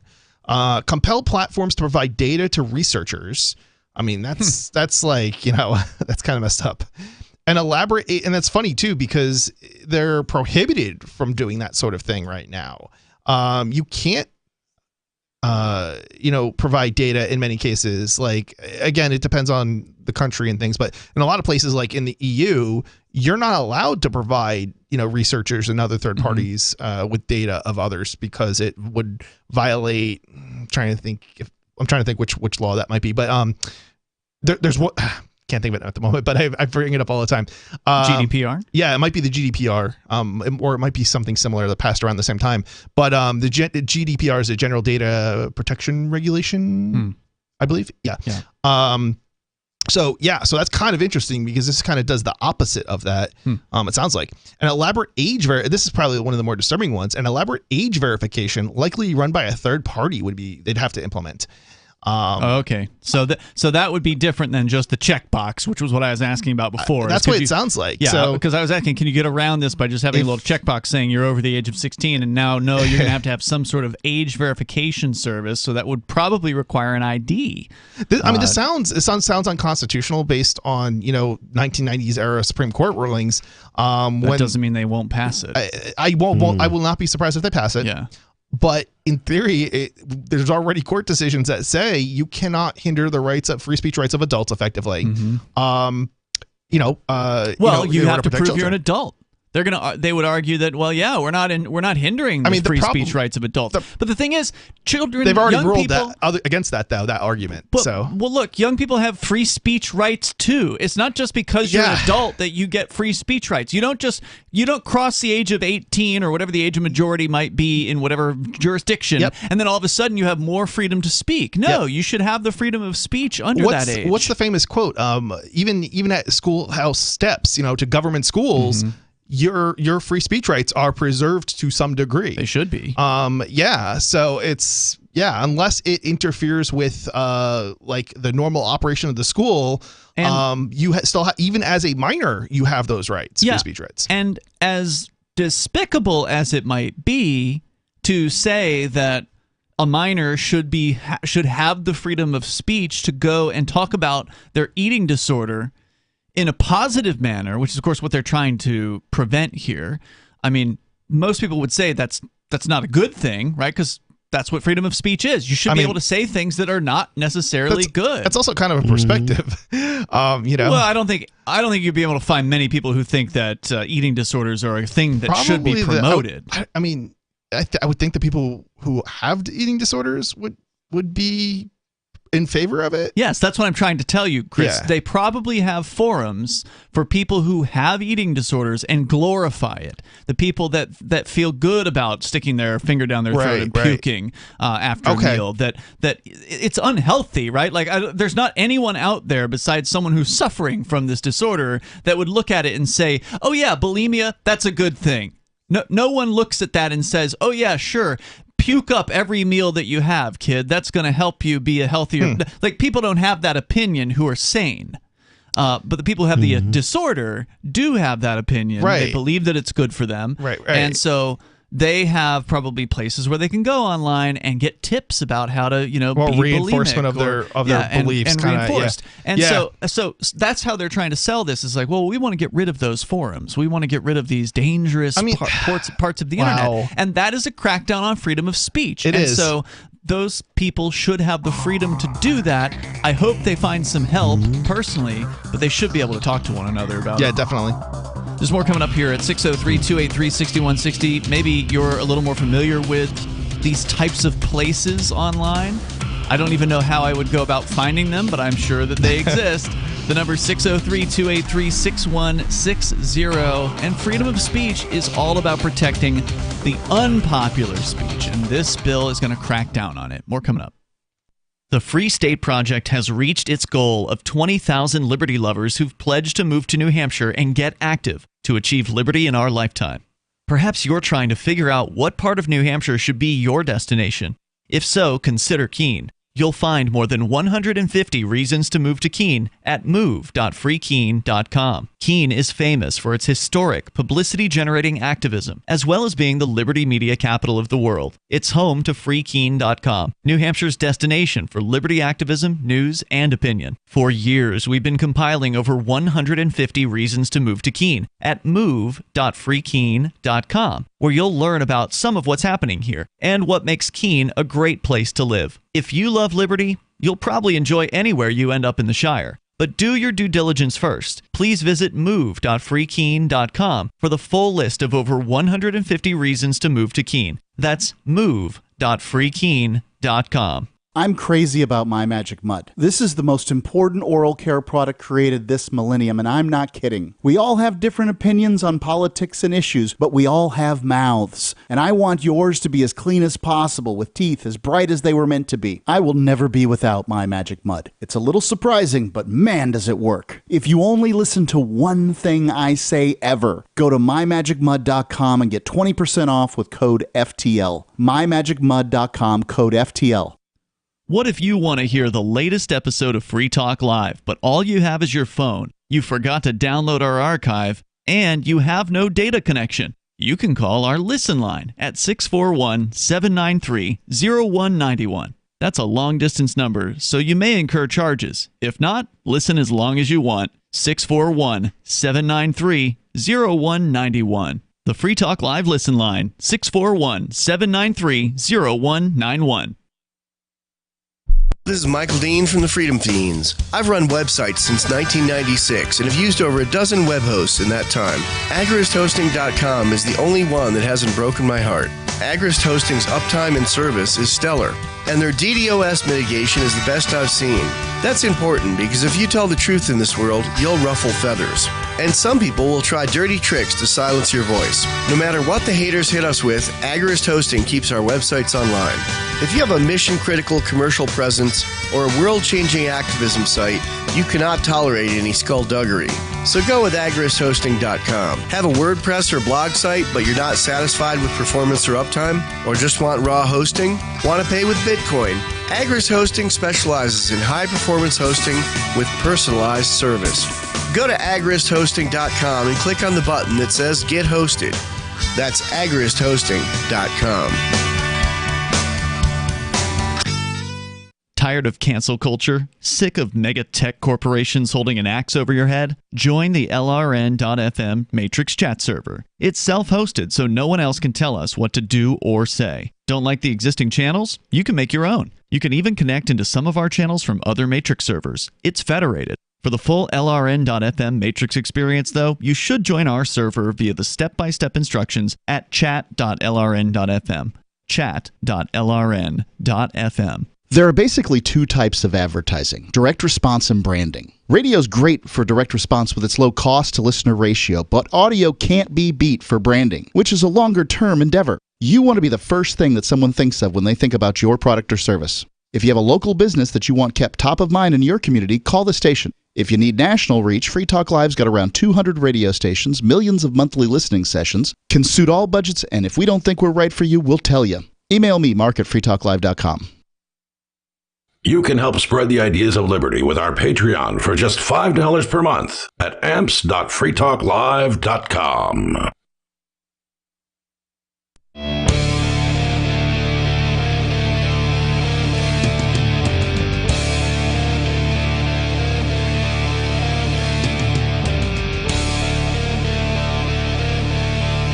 It is Free Talk Live. You can join us here, 603-283-6160. That's 603-283-6160. Tonight, it's Ian. Nobody. And Chris. We have a question in our YouTube chat from Oregon. He or she says, why don't y'all have a TikTok yet? Well, actually, we do. It's at Free Talk Live on TikTok. Bonnie created it several weeks ago. There's probably like 5 or 6 videos up there that she has taken the time to create. We don't dance, do we? No dancing as of this as of yet. I don't think Bonnie is. I'm not going to dance. Yeah, Bonnie would probably look good doing that, but I don't think she's into that. Okay. But no, it's clips of Free Talk Live. She's taking some of her favorite moments from recent shows and and putting those up there. You can check that out. I don't know how much time she's spending on it these days, but there may be more content coming, so it doesn't hurt to follow the channel if you're on TikTok. It's libertarians of TikTok. That's right. Is TikTok the one the tweens are into? Young people, yeah. Mostly young people are there. The bulk of the viewers of our clips are like between 16 and 25. Yeah. As I understand it, and most of them don't watch for more than 20 seconds at a time. Yeah. So they aren't known for their attention spans. Yeah. Anyway. And welcome to Short Attention Span Theater. Yeah, but we are there. So check for @FreeTalkLive on TikTok. Or you can All just I'm thinking is for how long? You can. Well, yeah, who knows? Yeah. We don't expect that they're going to keep our account around for forever because, you basically, it's a Chinese-run website or Chinese-run app, and so they don't like it when you criticize the government, any government, basically. But for now, it is there. You can go to tiktok.freetalklive.com. That'll take you right to our channel. So, Chris, you're telling us about this new bill from the federal government gang that is proposing to put in a mandatory age verification service on websites. Yeah, and a bunch of other stuff, too. And prohibit them from having content that promotes self-harm, eating disorders, substance abuse, and other topics that they don't want young people to hear about. Any matter that poses a risk the physical age harm to young people. verification, I think, is a big part of the reason for the bill, because that basically means that nobody can start up a new site. Okay, because if you start up a new site, you have to have money to pay for this age verification bill. Those don't come but free. New sites are not profitable. Yeah. So it means that pretty much the online services that exist now will be the only online services that ever exist. That's a great point. Well, within the United States anyway. Sure. They have no problem prosecuting foreigners for voting. I mean, look at what they're doing to Julian Assange. That's true. That's true. Yeah. So there's some other things too here. Parental controls. Everybody is going to end up with a default on set of. The way they phrase this is turned on and set to their highest settings to block or filter a wide array of content. So get ready. How do you even determine who their parents are so you know who can control this thing? Age verification. It won't be. It'll be on. They're literally talking about turning on age verification for everybody, and the default is going to be if you don't verify. I think it sounds like it's going to be. I don't know. I don't even know if that's an option. You can't verify. You don't get through. You don't the get sign access up to the site, I guess. Yeah. But wow. Yeah. Yeah. I don't know if this is just. How do you even have something on the front page for somebody to see? Like, how do you even tease them into the site? I don't know. This is the content that you're going to get. Is that going to violate this thing? I don't know if this is. See, and I don't know if this means that if you don't verify that it will just be set to maximum for everything, or if you'll have to log in and then it will still be set to maximum by default for everything, even if you're an adult. I don't know. Well, that's the thing. But some of these websites out there, there's no content that they would be allowed to show under this particular set of circumstances. Right. Unless, they implement this age verification, because the idea is to protect teenagers and younger, basically, so 16 and younger, from seeing things like eating disorder information. And like a chat room, maybe, or something like that. Yeah, not things that are against eating disorders, but things that are in favor of eating disorders. And I just went around and I looked here just because I remembered that there were terms that the people that would have the eating disorders that are promotional of them, that are actually in favor of them, use. So they use things like the word Anna to sort of the short for anorexia. They use Mia as a short for bulimia. And so they have pro-Anna and pro-Mia websites and forums out there. There's one that I found relatively easily by searching for the term thinspiration. I found a forum that is... the forum is actually titled myproanna.com, but then at the top they have a disclaimer that claims that MPA is a site dedicated to the support or recovery of those suffering from eating disorders or body dysmorphic disorders. So it sounds almost like they're trying to help, but when you look at the actual content, it's pretty clearly these are people that support eating disorders. These are people that are into this. And so this particular website would have to completely lock themselves down under this program and put this age verification service in place. And God knows what those things cost, as you pointed out. I've never looked into it, but every time you sign up for a crypto website, they put you through one of these things, right, where you have to show your ID, and then you have to hold the ID, and then there's a computer that determines. We already know actually how this works, because we've had this kind of for specific pornographic websites back in the 90s. And if you wanted to access a U.S. website back in those days, you had to have a credit card, and then you would buy like a password or something like that, and then you'd have to enter that password on whatever sites, and there was a cost to that.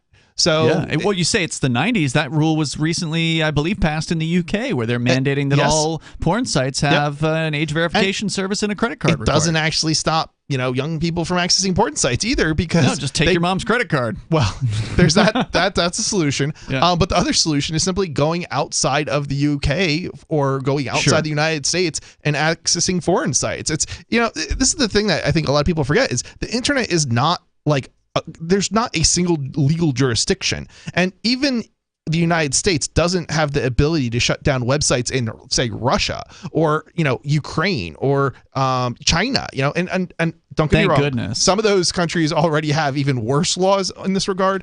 But the point that I'm making is simply that there's always going to be somewhere that you can find a host where maybe it's a war. Often, actually, one of the places that like spammers and hackers and things operate from are war-torn regions where there is no government effectively, or there is no effective policing anyway. So they can basically operate freely when it comes to hacking or setting up servers or malware or whatever. So they're called bulletproof hosting companies. So this is not something that's like, and this is not something like that's hard to sign up for. You just kind of have to be in the know a little bit if that's what you're looking for as far as a service. But they're pretty relatively easy to find. You just basically have to do a search for bulletproof hosting, and you'll find them. So, all right, what else do we need to know about this bill?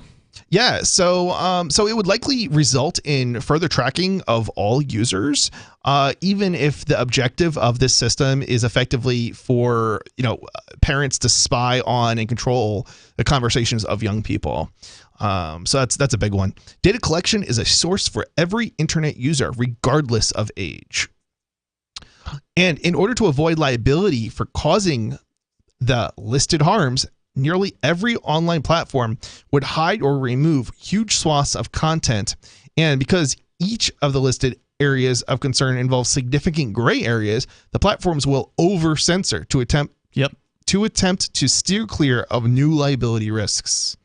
Yeah, so there's a lot. They're going to cut out young people from their user base. Number one, they're just going to say you're not worth the risk. We're not making money off of you, so goodbye or whatever. And then, like you say, number two, they're just going to be super, super cautious about what they allow. They're going to have because they can't have a human being review all the content, so they're going to have robots do it. And the robots are going to detect certain keywords, like, oh, you're posting about drugs. And the crazy thing is, they're guaranteed to fail. There will absolutely be content that gets through the filters, no matter how strict those filters are. So you're basically creating liability for companies that really don't have any way to stop it. And then they get sued, and then they're out of business. I mean, I don't know. In theory, if there's enough liability here, I don't know to what degree that liability. Like, I would think there's some sort of limit here, but I don't know. Right? Is the limit? Can you sue and get $1 billion? Or is it limited to $100? Is it limited to $10,000 per user? Can you do a and then of course, even if it's only $10, if you can do a class action lawsuit and it involves every single child in the United States, well, that's going to be a huge number too. That could put somebody out of business. So.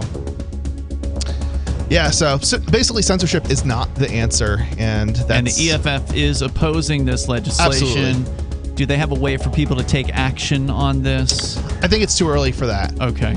This has just been proposed then. Yeah, this is a proposed bill. Hopefully it doesn't get anywhere, but yeah, this is the kind of stuff we got to keep fighting. So we got more coming up here. Hour 3's on the way. It's Free Talk Live. If you want to know the latest about Free Talk Live before we go on the air, all you need to decide is how you want it delivered. It's your choice. Visit news.freetalklive.com to receive our usually weekly news updates by email. Plus, we have a Twitter account at twitter.freetalklive.com, and you can follow us on the decentralized Mastodon platform at toot.freetalklive.com. So please follow us at toot.freetalklive.com and sign up for our emails at news.freetalklive.com.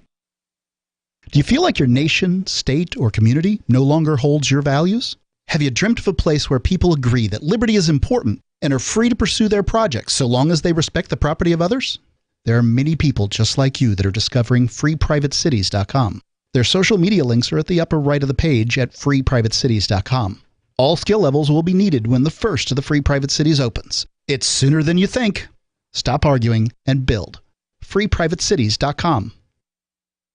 Looking for a great real estate investment? Consider New Hampshire, which is ground zero for the Liberty Movement. Your first call should be to Mark Worden from Porcupine Real Estate. He's more than just a real estate agent. He's your New Hampshire concierge. Where are the best places to live? Do you want farm, city, the burbs, or forest? Do you want a duplex or multifamily building so that renters pay your mortgage? There are homes in all price ranges in New Hampshire, and Mark can help with financing too. Invest in liberty and property. Mark Worden can help. PorcupineRealEstate.com. There are lots of ways to listen to Free Talk Live. Our podcast has been around since podcasts began, and now the FTL feed is loaded with content besides our full show archives. Did you know that we make it easy for you to customize your podcast subscriptions? We have different feeds, one that includes only our full shows, one with just the Daily Digest, and our main feed that includes everything. You decide what you listen to. It's quick and easy to customize your feeds at feeds.freetalklive.com. That's feeds.freetalklive.com.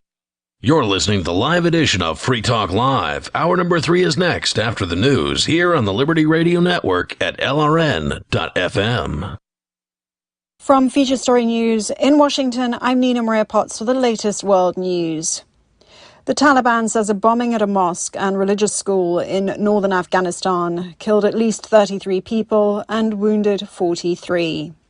A Russian commander says Moscow is looking to take control of a stretch of territory spanning its own border across southern Ukraine to Moldova. And House Republicans have issued a preservation notice to Twitter asking the social media giant's board to hold on to all records related to Elon Musk's takeover offer. Those are the headlines. And in other news, during a visit to Brussels, U.S. Deputy Secretary of State Wendy Sherman slammed Beijing's response to Russia's invasion of Ukraine. Sherman is in the Belgian capital for talks with the EU on foreign policy towards China. Rosie Burchard reports from Brussels. The US-EU dialogue on China happens every 6 months behind closed doors, but this is the first edition since war erupted in Ukraine. Speaking at a think tank event in Brussels ahead of Friday's talks, US Deputy Secretary of State Wendy Sherman said Beijing has, quote, signalled its support for Russia since the invasion by not condemning Moscow's actions and drawn what she calls false equivalencies between Russian aggression and Ukrainian defensive actions. Beijing says it wants peace in Ukraine and argues the US does not, with China also describing reports of atrocities in the Ukrainian town of Bucha as very disturbing. Meanwhile, Beijing-Brussels relations remain at a low, with the bloc's top diplomat Josep Borrell referring to the recent EU-China summit as a dialogue of the deaf. Rosie Burchard, Brussels. A man has been named as an official suspect in the disappearance of British child Madeleine Mccann. Portuguese officials named Christian B. as a person of interest in the case, a necessary step towards criminal charges. Sally Patterson has more in London. Madeleine Mccann went missing from a Portuguese resort almost exactly 15 years ago, then aged 3. Now prosecutors have identified a suspect for the first time since Madeleine's parents, Kate and Jerry Mccann, were named soon after her disappearance. They were later cleared. The new official suspect, known as Christian B., is already in prison in Germany for drug charges and raping a 72-year-old woman. Under Portuguese law, there is a 15-year limit for prosecuting serious crimes, meaning the deadline for Madeleine's case is May 3rd this year. And the former president of Honduras has been extradited to the US to stand trial in New York, as Sarah Walton reports. A plane carrying the former Honduran president left his country's capital on Thursday afternoon, heading to the US.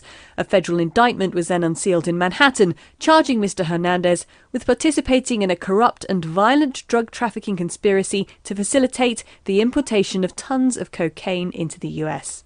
From bureaus worldwide, this is FSN. With FSN Spotlight, I'm Simon Marks. Today, former Wimbledon champion Martina Navratilova, with her view of the decision by the All England club to ban Russian and Belarusian players from this summer's championships.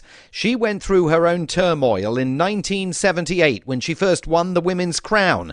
Her parents were still in communist Czechoslovakia, and the authorities there refused them permission to travel to the UK to watch their daughter play. Today, Navratilova says she opposes Wimbledon's efforts to punish Russian players for the actions of Vladimir Putin. I wish they had actually talked to me. Maybe I would provide a slightly different perspective, and maybe I wouldn't have changed anybody's mind, but I feel a lot of these decisions are made in a vacuum where they don't take input from the people that are affected by this and find a better solution than this. Exclusion is not like this, is through no fault of these players, is not the way to go. And as much as I feel for the Ukrainian players and Ukrainian people, of course, it's just horrific what's going on. But I think this is just going further than needed to be going, quite frankly. I think it's a wrong decision. The ATP agrees, calling the move damaging and a dangerous precedent, but Wimbledon says it would simply be unjustified to allow the Kremlin to derive benefits from any Russian success in the tournament. With FSN Spotlight, I'm Simon Marks. And a reminder now of the world's top stories. The Taliban says a bombing at a mosque and religious school in northern Afghanistan killed at least 33 people and wounded 43. And a Russian commander says Moscow is looking to take control of a stretch of territory spanning its own border across southern Ukraine to Moldova. And that's the latest world news from Feature Story News. I'm Nina Maria Potts reporting.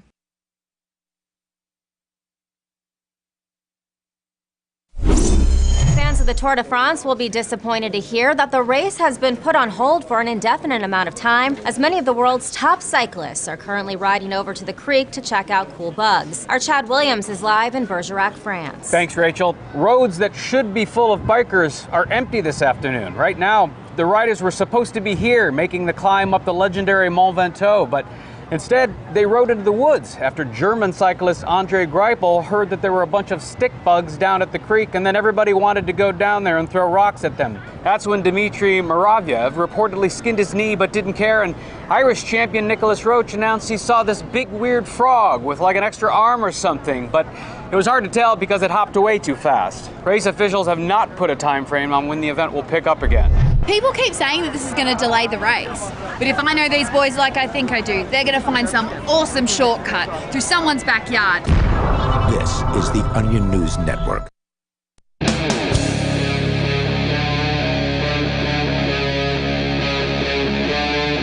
Free Talk Live. This is Free Talk Live. We're kicking off the third hour of the program. Phones are open if you want to join us.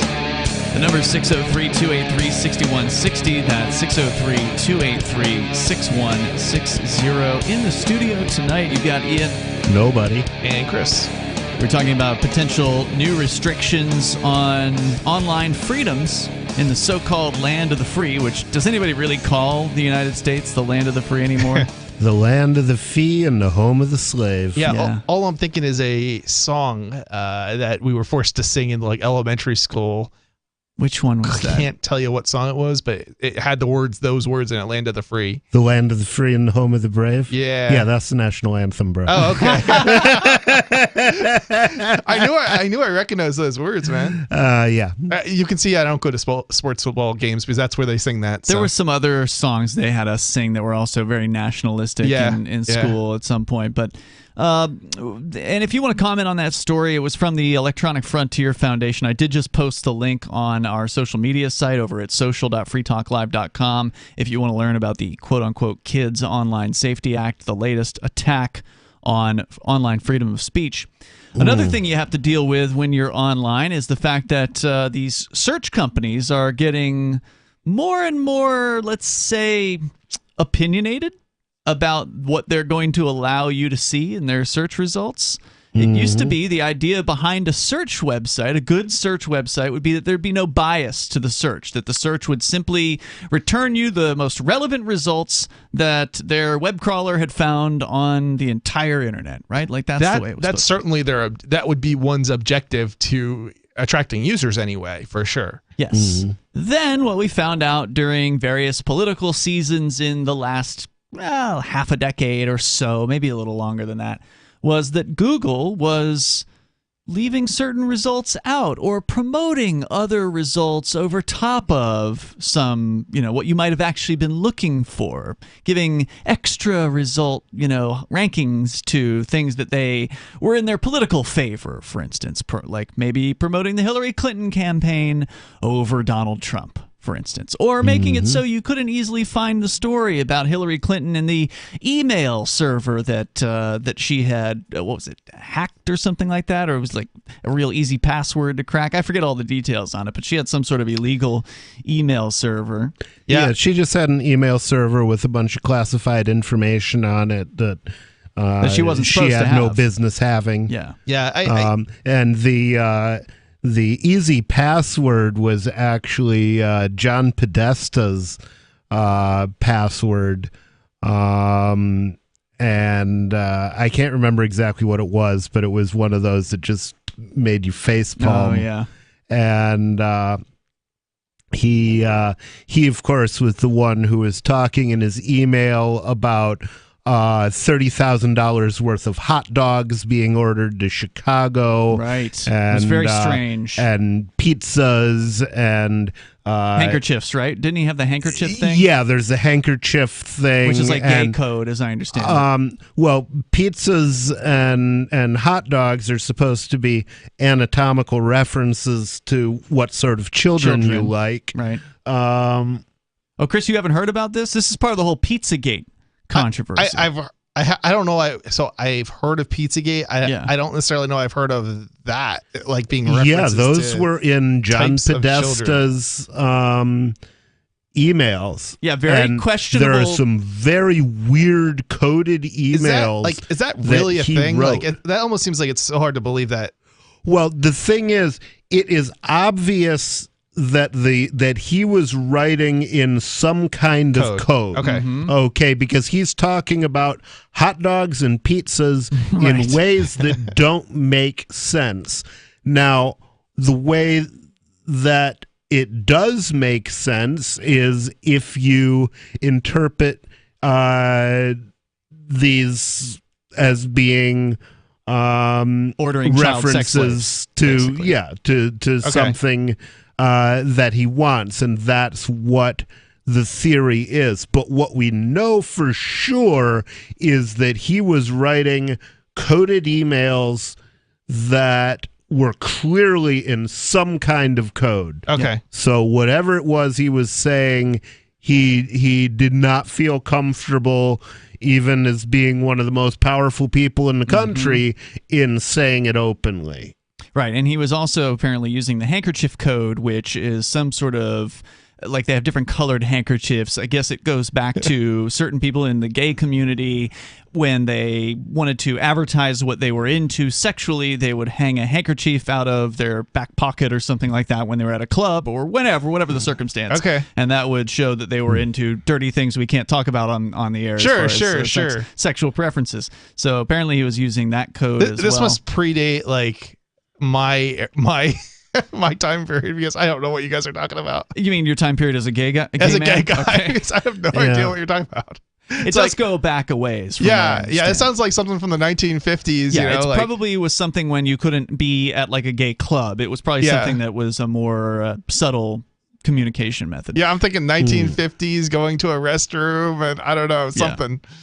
So, why did we talk about John Podesta? I don't know.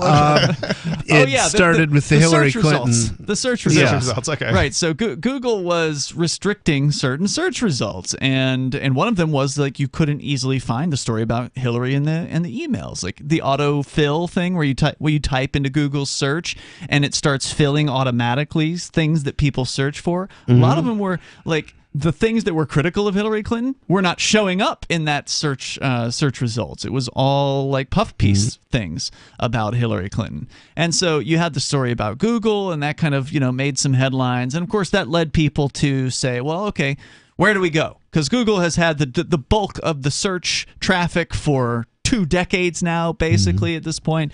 And so it's become a verb. People use the word Google instead of search. Yep. So, what do you do to break that? Well, you have to promote some other search engine. And I guess the upshot of that should be mentioned is that if anybody tries to tell you that the 2020 election wasn't rigged, they're either stupid or they're lying, okay? Because it was definitely rigged. Whether or not whether or not fake ballots were put in, I don't know. But big tech did everything they could to rig the election. They did a hell of a lot more than the Russians did in 2016. And the horrific thing is that if you even suggest that the election was rigged on YouTube, they will boot you off. But it was. It absolutely, objectively was rigged. Well, here's the by thing. Twitter, by Google. I'm not convinced it would have made any difference if Trump had won re-election. I mean, he was signing the bills to inflate the money supply big time. That happened. The first big inflation was under Trump. He was promoting masking. So, I mean, I don't think it would have made that much of a difference. I'm not sure I like the word rigged. I think manipulated. I prefer the word manipulated. I think what they're Biden doing might be a little more friendly to their interests maybe than Trump was. But overall, I don't think you would have seen a tremendous, Trump didn't reduce the size of government in his first 4 years. He certainly wasn't going to do it in the second.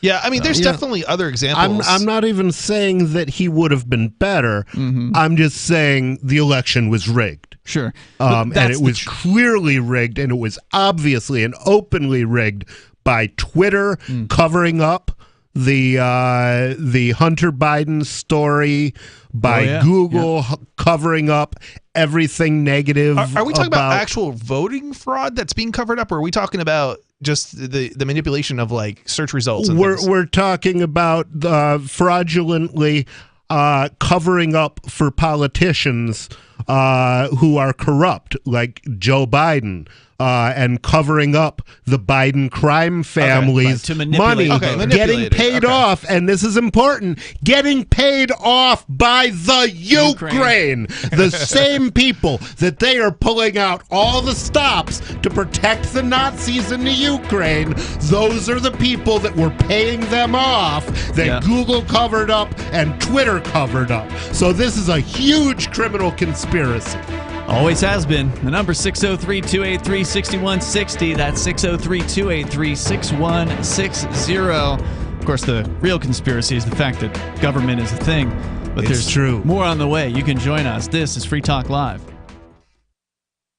So you've signed the Shire Society Declaration and are planning your move to New Hampshire to be around more liberty-oriented people. Next, sign up for the Shire Society Forum at forum.shiresociety.com. There are a bunch of people there who are already in the Shire, and they want to meet you. If you're already in the Shire physically, you should also come by the forums. Remember, not everyone uses Facebook. New people are signing up for the Shire Society Forum every month, so drop in and say hello at forum.shiresociety.com. When Monster Hunter International discovers one of Isaac Newton's wardstones being auctioned off, they decide to steal it and use it to destroy the Chaos God once and for all. But a mysterious thief upends their plan, and it soon becomes a race against time as something much older and infinitely more evil awakens in the jungles of South America. Monster Hunter Bloodlines by New York Times bestselling author Larry Correia and Baen Books. Visit monsterhunternation.com for more. The new 4th edition of Healing Our World, The Compassion of Libertarianism, will take your understanding of liberty to a deeper level and has over 1,300 updated references, new cartoons, and a foreword by Dr. Ron Paul. With discounts for multiple book purchases, the 4th edition of Healing Our World is a great gift for the liberals, pragmatists, environmentalists, and Christians in your life who think libertarianism is cold-hearted. Get yours today at healing.freetalklive.com and use promo code FTL for a $5 discount. Are you tired of governments murdering people around the world? Stop using their money. There is an alternative. Bitcoin is a stateless, free market, non-political currency. Bitcoin cannot be inflated or controlled by any government. By using their money, you are helping the state. Stop doing it. You have an incredible alternative available now. Learn it, use it, spread it. Get started with Bitcoin at bitcoin.com. That's bitcoin.com. We have some good news. The indictments against Ross Ulbricht in the District of Maryland were dismissed with prejudice, meaning they can never be refiled. This is especially good because those indictments contain the only charge ever made that Ross engaged in murder for hire. This was a serious allegation that Ross Ulbricht denies. It was never prosecuted or ruled on by a jury, but was trumpeted by the federal government and the media as if it were proven fact. The Maryland court held these indictments for almost 5 years, poisoning Ross's case and leaving him under a cloud of unproven allegations. As explained in Ross's appeal to the Supreme Court, the fact that the judge used these allegations to give Ross a draconian sentence of double life without parole violated his Sixth Amendment right to a jury trial. Judges are required to issue sentences based on convictions decided by a jury, not unproven allegations never even charged at trial. Although this is a positive development, the dropped indictment will not set Ross free. Now, a presidential pardon is Ross's only hope of freedom. Sign the petition at freeross.org. freeross.org. What if you want to hear the latest episode of Free Talk Live, but all you have is your phone, you forgot to download our archive, and you have no data connection? You can call our Listen line at 641-793-0191. That's a long-distance number, so you may incur charges. If not, listen as long as you want. 641-793-0191. The Free Talk Live Listen line, 641-793-0191. My name is Jacob Hornberger. I'm president of the Future of Freedom Foundation, which Congressman Ron Paul awarded for having an outstanding freedom website. Write us at fff@fff.org, and we'll send you a free 3-month subscription to our monthly journal of libertarian essays and our booklet, Economic Liberty in the Constitution, which George Mason University economics professor Walter Williams praised in a recent column. That's fff@fff.org. Yep, we still do email. Drop your email address in the entry box at freetalklive.com, and you'll be kept in the loop with Free Talk Live.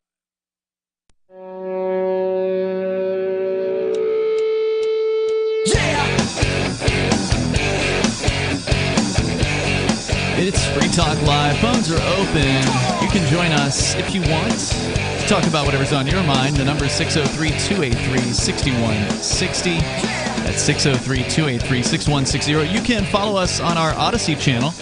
If you are sick and tired of platforms like YouTube, you mentioned nobody mentioned the fact that YouTube is incredibly censor happy these days. In recent years, it's gotten worse and worse.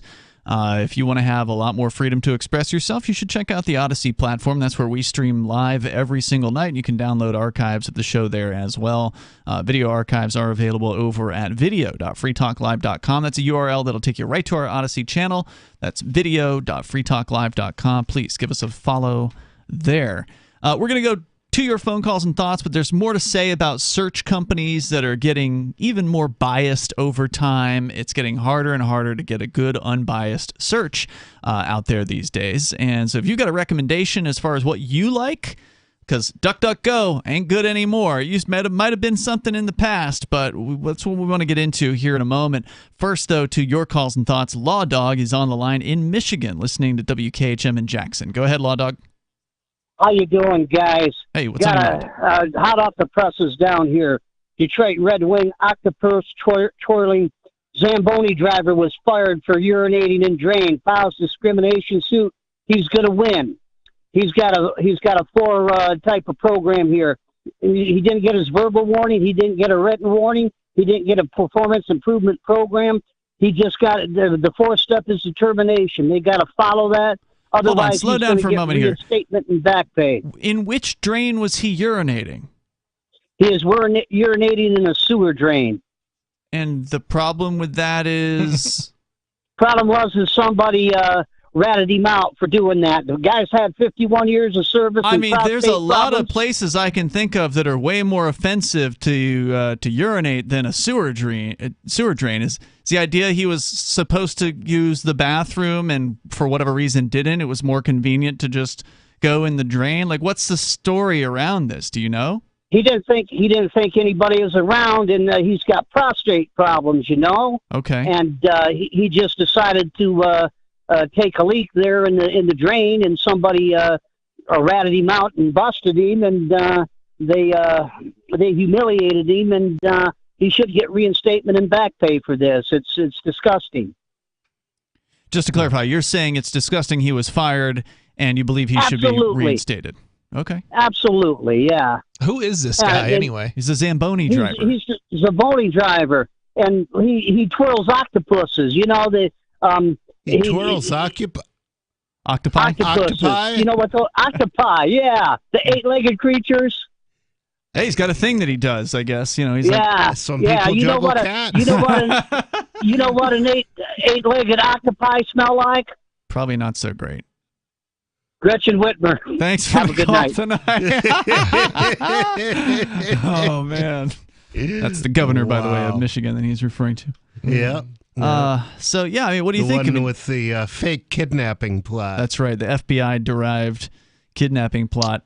Oh yeah. He says he has benign prostatic hyperplasia, a condition which causes an uncontrollable need to urinate. According to the Detroit that Free must Press, piss him off. Sabutka was standing between two Zambonis on February 2nd and urinated into a drain when he was spotted by a fellow employee. He was fired 2 weeks later. So, yeah, he's been known for spinning octopi over his head after fans threw them on the ice. He told the station he has trouble sleeping at night after losing his job. Maybe that's because he mistreats octopi. I don't know. It doesn't seem that offensive to me. I got to agree with the Law Dog here. I think this is not a big deal. Who I'm cares? more upset about the octopi. Right? I'm still not quite sure I understand why they would fire him over it. I guess they thought somebody was offended, and so therefore we just can't have you peeing into any old drain. I mean, every other word that comes out of, I don't know, my mouth, I feel like somebody's offended by. Yeah. I mean, does that mean I should be fired? Well, you don't work for a corporate job. but... Well, I mean, technically I do, actually. But no, I get what you're saying. Don't. Well, it's a corporation. You run your own company. Yes, but it's a corporation that I work for. But you can't fire yourself. That would be challenging. I'll give you that. Yeah.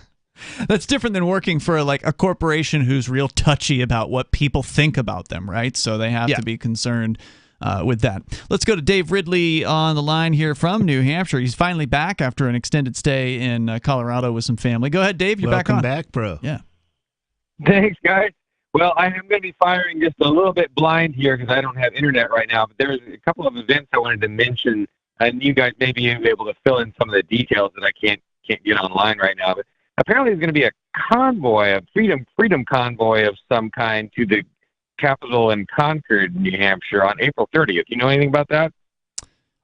No. A freedom convoy from where to the Capitol convoy? Do you know that? No, I don't. I heard about it from Therese Grinnell about a week ago. Oh, okay. Therese is the leader. I guess she runs. I think she runs WeThePeopleNH.org, and she's the one who was arrested at the governor's meeting for saying the word "amen." That's right. Yeah, she definitely was. Wow. Is that illegal? Well, hopefully they are going to court over that particular arrest, so we will find out over time what the court system thinks about that. No, I have not heard about this one, Dave, but I am in a few different chat groups with her, so I expect that I probably will see something at some point about it. I know they've been doing regular protests. She did tell me the other day, she was on the New Hampshire exit call over the weekend, and she did say that they're having regular protests on Saturdays at the State House. So this may be a modification to that, where they might be convoying in to that regular protest. Perhaps. Yes, you took the words right out of my mouth. I was about to mention that next. So if you go to WeThePeopleNH.org, then you find their 12:30 p.m. protest, which apparently now happens every Saturday. Or it's more, I don't know if it's a protest or a gathering, but every Saturday at the State House in Concord. What are they protesting? Oh, who knows? It's probably good though. It's probably something bad. No, but then, Therese, I mean, see, if you think, basically game out what we the people in H.org tends to be doing. It's mostly like kind of constitutionalist, conservative leaning, libertarian leaning. It's the type of people who are critical of, let's say, Chris Sununu, the governor of New Hampshire, and maybe some of his actions during the lockdown situation, which technically wasn't really a lockdown in New Hampshire, but that time frame he was being a real tyrant. So people that are upset about that, people that care more about freedom than not, but may not be necessarily libertarians on every issue. Don't know I would call them libertarians, but they're definitely a minority that's more of a conservative minority that is in agreement on some issues with libertarians. Yep, that's I'd say a fair summation of that. Dave, what else did you want to share? That is all. Thanks for the call tonight. Appreciate it. That's Dave Ridley from The Ridley Report. We continue here with the frustration of these search engines getting more and more political, more and more restrictive in the results that they will show. What are the best options out there? There was some controversy recently about DuckDuckGo. And if you want to weigh in, you're welcome to join us here at 603-283-6160. That's 603-283-6160. As always, you can take control of the airwaves here on Free Talk Live. 603-283-6160. If we get the chance, maybe we'll talk about shoplifting. It's on the rise as well. It's Free Talk Live. More coming up. Carl Watner, longtime proponent of a voluntary society, died last December. You may have seen his articles published on his website, voluntarist.com, in his newsletter, The Voluntarist, the Mises Institute, or elsewhere over the last 40 years. His newest book, I Must Speak Out, Volume 2, The Best of the Voluntarist, is now available via Liberty Under Attack Publications. This 430-page second volume spans the years of 2000 through 2020 and includes articles by Carl Watner, Hans Hermann Hoppe, Carl Hess, Benjamin Tucker, George H. Smith, Lysander Spooner, Pete Eyre, Joyce Brand, and many others. I Must Speak Out is for the newly initiated, the veteran voluntarist, or anywhere in between. Buy the book now at libertyunderattack.com/voluntarist. For more great content on building a voluntary society and for Carl's extensive archives, check out voluntarist.com. From Feature Story News in Washington, I'm Nina Maria Potts for the latest world news. The Taliban says a bombing at a mosque and religious school in northern Afghanistan killed at least 33 people and wounded 43. A Russian commander says Moscow is looking to take control of a stretch of territory spanning its own border across southern Ukraine to Moldova. And House Republicans have issued a preservation notice to Twitter asking the social media giant's board to hold on to all records related to Elon Musk's takeover offer. Those are the headlines. And in other news, during a visit to Brussels, U.S. Deputy Secretary of State Wendy Sherman slammed Beijing's response to Russia's invasion of Ukraine. Sherman is in the Belgian capital for talks with the EU on foreign policy towards China. Rosie Burchard reports from Brussels. The US-EU dialogue on China happens every 6 months behind closed doors, but this is the first edition since war erupted in Ukraine. Speaking at a think tank event in Brussels ahead of Friday's talks, US Deputy Secretary of State Wendy Sherman said Beijing has, quote, signalled its support for Russia since the invasion by not condemning Moscow's actions and drawn what she calls false equivalencies between Russian aggression and Ukrainian defensive actions. Beijing says it wants peace in Ukraine and argues the US does not, with China also describing reports of atrocities in the Ukrainian town of Bucha as very disturbing. Meanwhile, Beijing-Brussels relations remain at a low, with the bloc's top diplomat Josep Borrell referring to the recent EU-China summit as a dialogue of the deaf. A man has been named as an official suspect in the disappearance of British child Madeleine Mccann. Portuguese officials named Christian B. as a person of interest in the case, a necessary step towards criminal charges. Sally Patterson has more in London. Madeleine Mccann went missing from a Portuguese resort almost exactly 15 years ago, then aged 3. Now prosecutors have identified a suspect for the first time since Madeleine's parents, Kate and Jerry Mccann, were named soon after her disappearance. They were later cleared. The new official suspect, known as Christian B., is already in prison in Germany for drug charges and raping a 72-year-old woman. Under Portuguese law, there is a 15-year limit for prosecuting serious crimes, meaning the deadline for Madeleine's case is May 3rd this year. And the former president of Honduras has been extradited to the US to stand trial in New York, as Sarah Walton reports. A plane carrying the former Honduran president left his country's capital on Thursday afternoon, heading to the US. A federal indictment was then unsealed in Manhattan, charging Mr. Hernandez with participating in a corrupt and violent drug trafficking conspiracy to facilitate the importation of tons of cocaine into the US. From bureaus worldwide, this is FSM. Got Telegram? You can follow our channel there and discuss show prep with other listeners at telegram.freetalklive.com.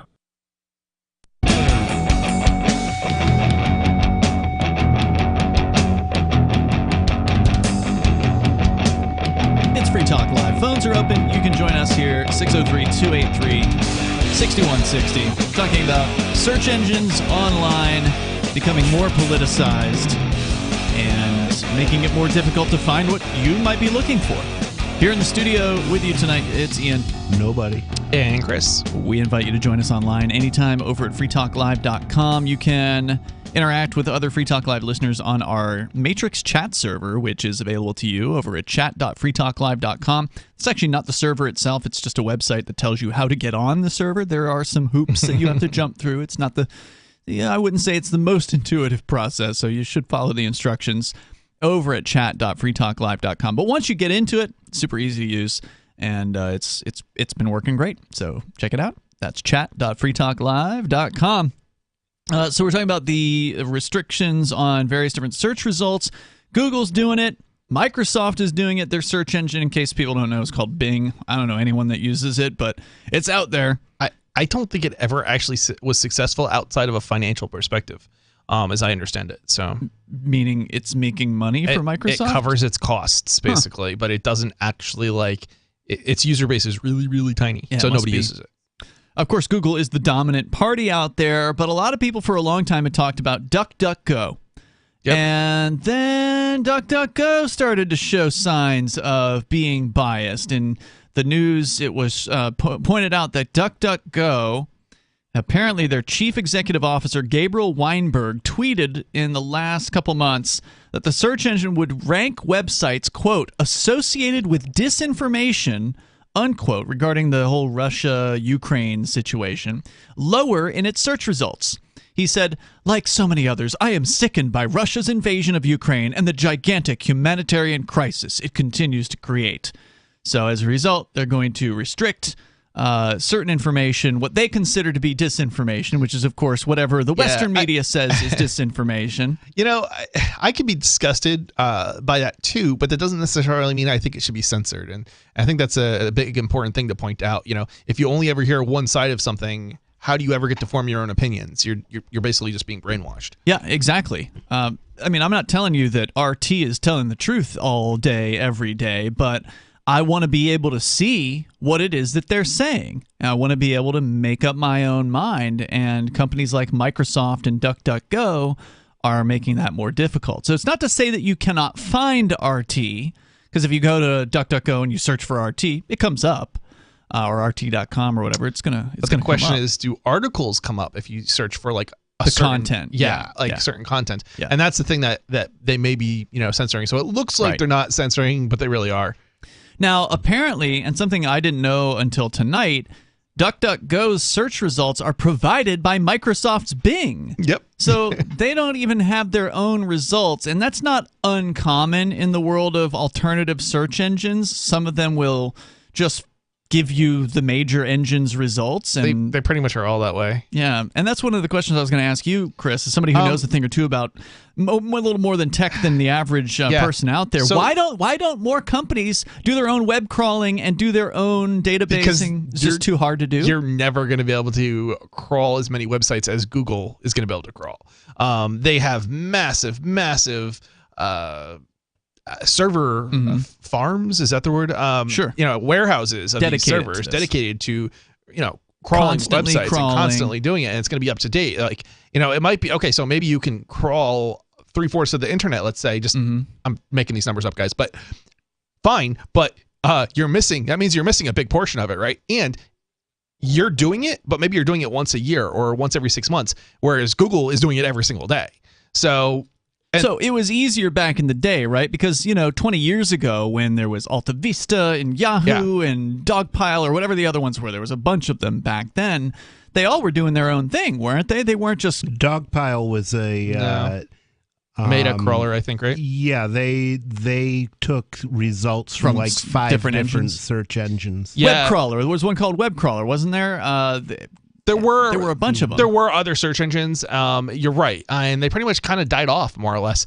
But they were all doing their own crawling. Is it because the internet was so much smaller back then, and it was just easier to do? I don't know. I mean, also the systems weren't as powerful back then either. So even back in the day, Google didn't have Google. It used to be search results from Google were way out of date too. Again, back in the 90s. So I don't know that's necessarily the case. It's just that Google became so large and, is well funded and everything else. And they had some government contracts and things, I believe, that helped, kind of scale their operation and some other stuff going on. All right. So we know Google's doing their own thing, obviously. Microsoft is probably not using Google results, are they? I think Microsoft actually is their own search engine. Right. There are other companies using that as a back end. Like, maybe Yahoo might be using it too. But really? Yahoo used to use Google as their back end. Yahoo was never actually a search engine. It was an index right? site, and then the search engine results have always been some third party. Huh. So, and who else is out there? Is there anyone else besides Microsoft and Google that are doing indexing or rather searching, crawling the web, and providing independent results? I don't know. Does anyone know? That's what I'm thinking, and I don't know that I'm trying to think. Microsoft, Google. That's pretty. I mean, I feel like there's a third one I'm missing, but there's not. There really isn't. The search engines are like, that really sucks. Yeah. and it's leading to stories like this one, which the headline that I had at the beginning of the show I've now found has been updated. So DuckDuckGo was getting criticized for restricting access to pirate websites. So sites like the Pirate Bay, for instance. Those results were not coming back when people were searching for them on DuckDuckGo. Apparently, those have been restored at this point, and DuckDuckGo was claiming they were having issues, so this wasn't some sort of new policy to restrict pirate sites, but now they're blaming Bing as the reason why the difficulties were happening. Yeah, there is another one. There's Yandex. There's a Russian search engine. Oh, really? I don't know if they're actually out of Russia though. But yeah, there might be one or two others out there. Maybe there's a Chinese one too. I think there might be a Chinese one too. But yeah, there's not a lot. There is one interesting, supposedly decentralized presearch.org. That might be an alternative. The results do seem to be pretty decent. What was it? Free search? It's presearch.org. And it's sort of like a, I don't want to say it's, I don't know. Peer-to-peer is not quite the right word, I don't think. But it's like a kind of a blockchain kind of search engine.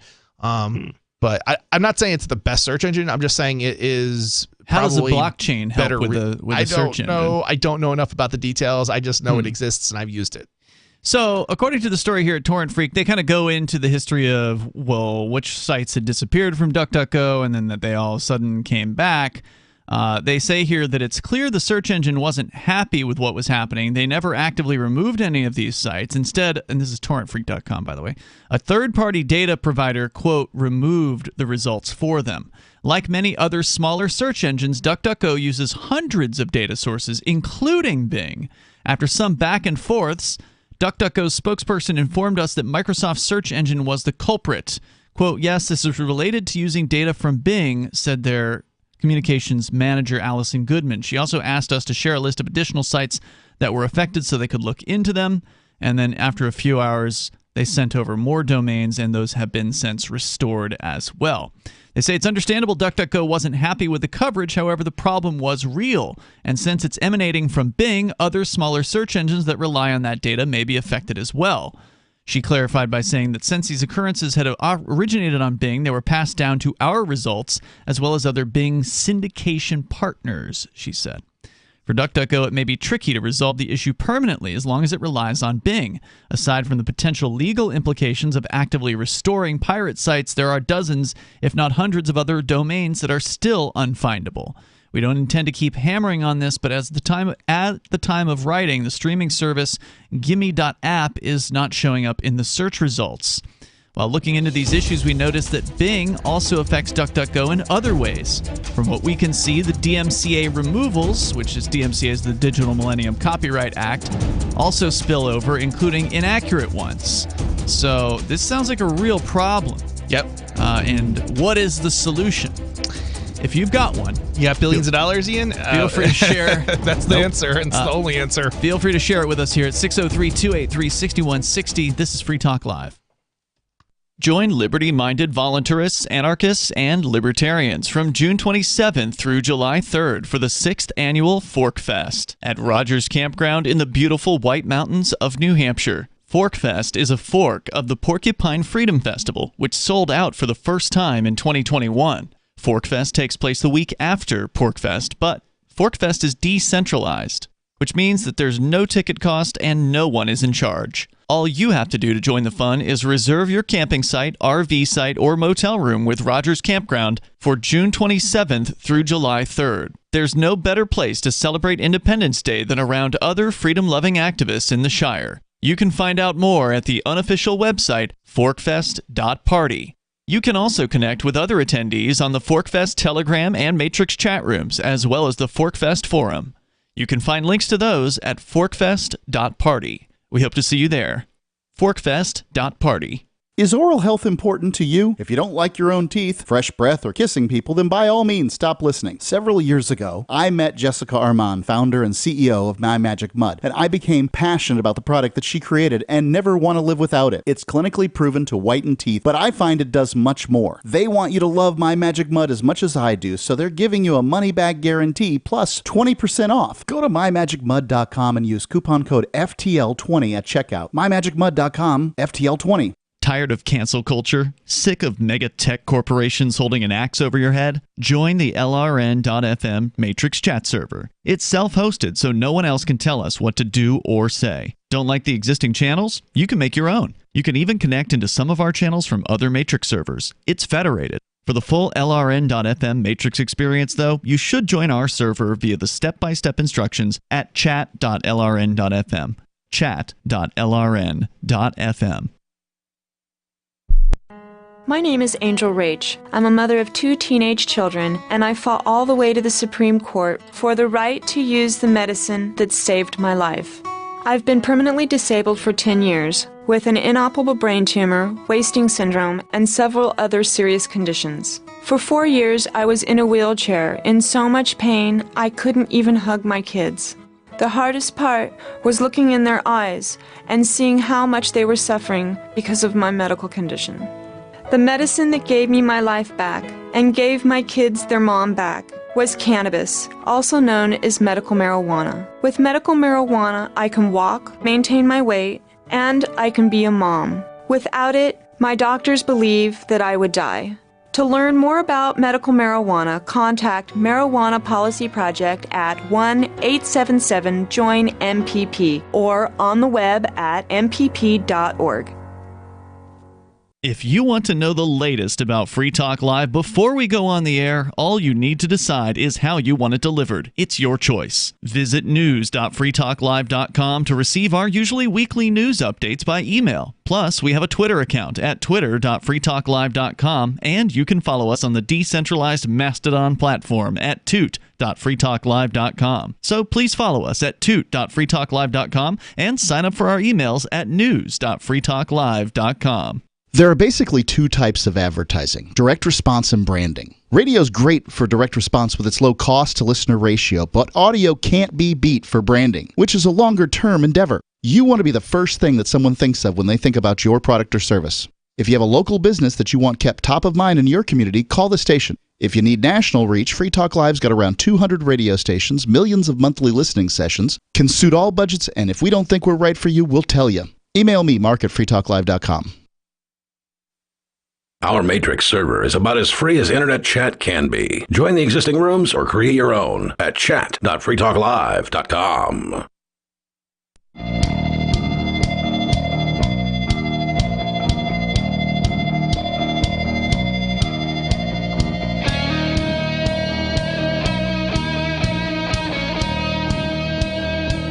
Free Talk Live. You can join us here in the remaining moments, which are happening now. The number is 603-283-6160. We're talking about the frustrations of search engines these days and how corporate they are, how censor-oriented they are, restricting results, lowering certain results below others for possibly political reasons and such. And financial reasons. Yeah, that's true as well.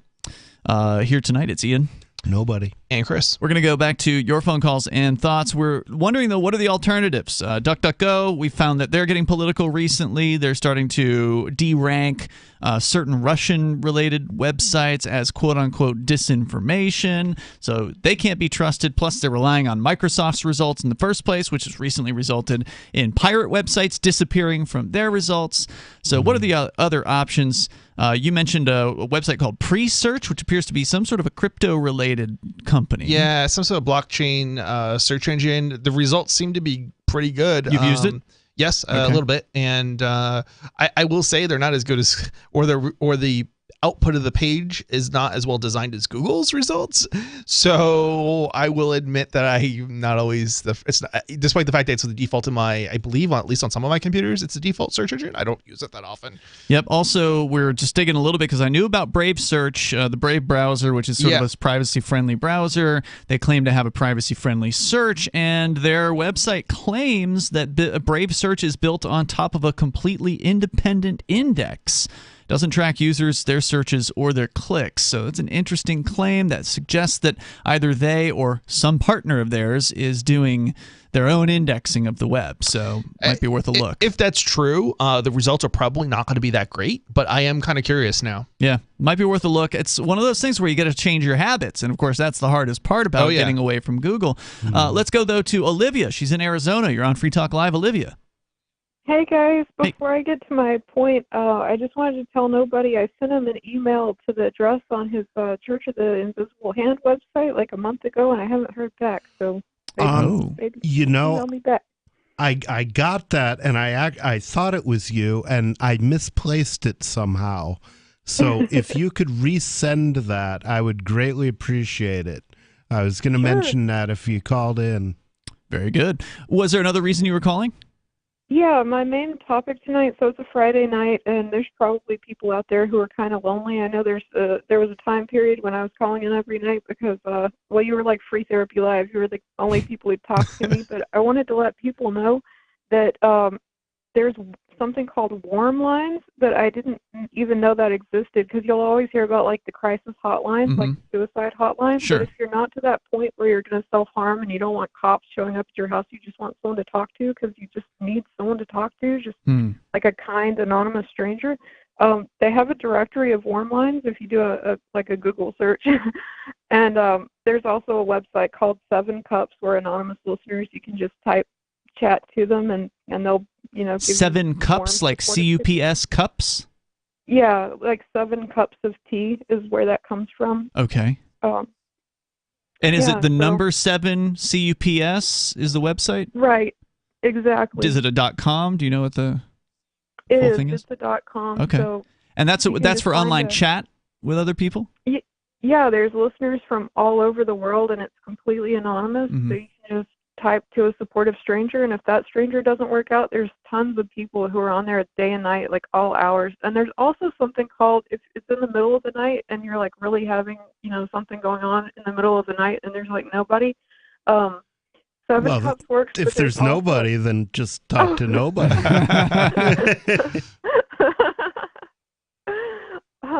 There's also a San Francisco night ministry, sfnightministry.org. So if you're if you know the hours of not what's Pacific time is between 8 p.m. and 4 a.m. So if you're up in the middle of the night and you just can't calm down, they have a number you can call to talk to somebody as well. Okay. I just wanted to throw that out if anybody's just in a dark place right now. Yeah, good advice. I mean, it actually comes back around to something we were talking about in the first hour of the show, which is people who are lonelier now than they've ever been, whether they be young people or elderly folks or just anyone. So thanks for the suggestion. You said the first one that was called Warm Lines, and there are a variety of those. There's not one particular website. Just go and look for those. You'll find them. Right. There's actually a directory of them online. Let me grab that real quick. It's called warmline.org, and they have warm lines all across the country, like in every state, but most of them are during the day, which is why I brought up the San Francisco night ministry, because they're through the night and the early hours of the morning. So good advice. Thank you, Olivia. Thanks for the call tonight. Definitely appreciate hearing from you. The number 603-283-6160. Sounds like a useful service for people that are in need of that. Yeah, especially if they want to send the cops to your door. Yeah, exactly. That's what I would always be afraid of. Exactly. If I ever needed such a service. Yeah. So the trick, of course, with these other search engines is changing your habit.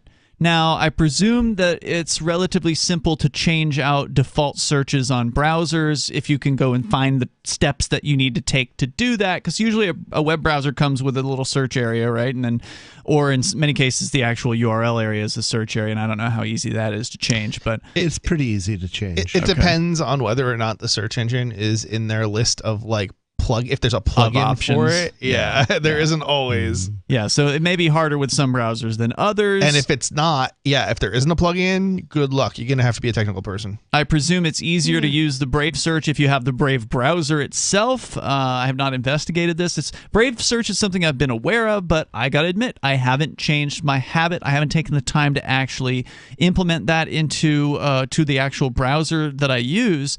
One of the things I have been trying to do is not use the word Google as a verb, and trying to consciously replace that with search online or something. I realize it's more syllables, so it's not as convenient to say, but search is certainly short enough. And I don't know why I feel the need to add online. Like, how else would you search for something? But that's something I've been trying to do, to kind of change in my head the association of the word Google with search. I'd rather associate Google with evil things absolutely than search. Yeah, didn't they change their slogan to be evil? Many years ago, I think they did that. Yeah. You know, there's a good piece of advice that I think it was Richard Stallman actually. But basically, the advice is effectively, if you use Google, look, Google can be hard to avoid. All right. They make everything from phones to search engines to email. You may not be able to avoid the search, but you can certainly avoid the email, and you can certainly avoid, a pure Android for phones, right? So if you don't use the same company for all three of those things, you're going to make it much more difficult for them to track you and connect different things that you do effectively. So, so just think of if you can't get away from the Google search engine, get away from their Gmail, get away from Android. Good advice.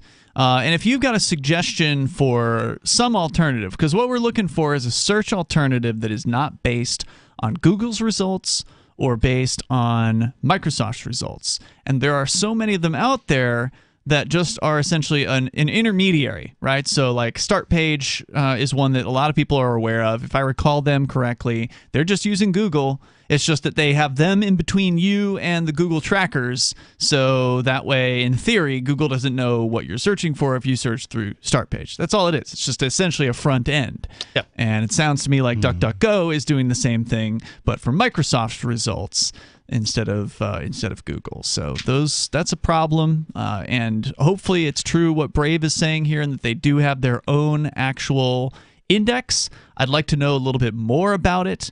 According to their website, they claim that it's still in beta, so Brave Search is pretty early out there, and that it was announced this past March.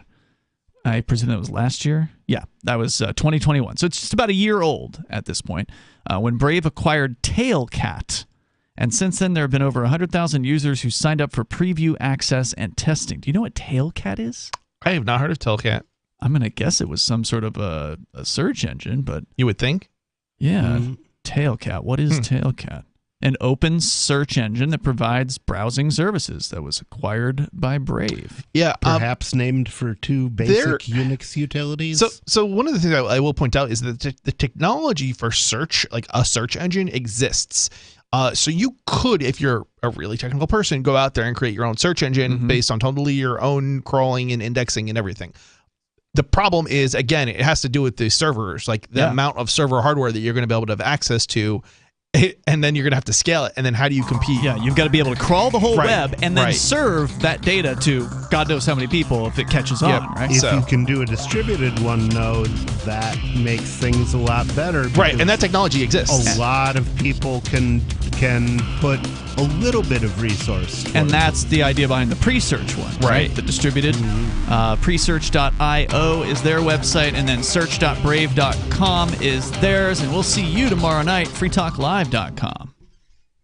There are lots of ways to listen to Free Talk Live. Our podcast has been around since podcasts began, and now the FTL feed is loaded with content besides our full show archives. Did you know that we make it easy for you to customize your podcast subscriptions? We have different feeds, one that includes only our full shows, one with just the Daily Digest, and our main feed that includes everything. You decide what you listen to. It's quick and easy to customize your feeds at feeds.freetalklive.com. That's feeds.freetalklive.com. Do you feel like your nation, state, or community no longer holds your values? Have you dreamt of a place where people agree that liberty is important and are free to pursue their projects so long as they respect the property of others? There are many people just like you that are discovering freeprivatecities.com. Their social media links are at the upper right of the page at freeprivatecities.com. All skill levels will be needed when the first of the Free Private Cities open.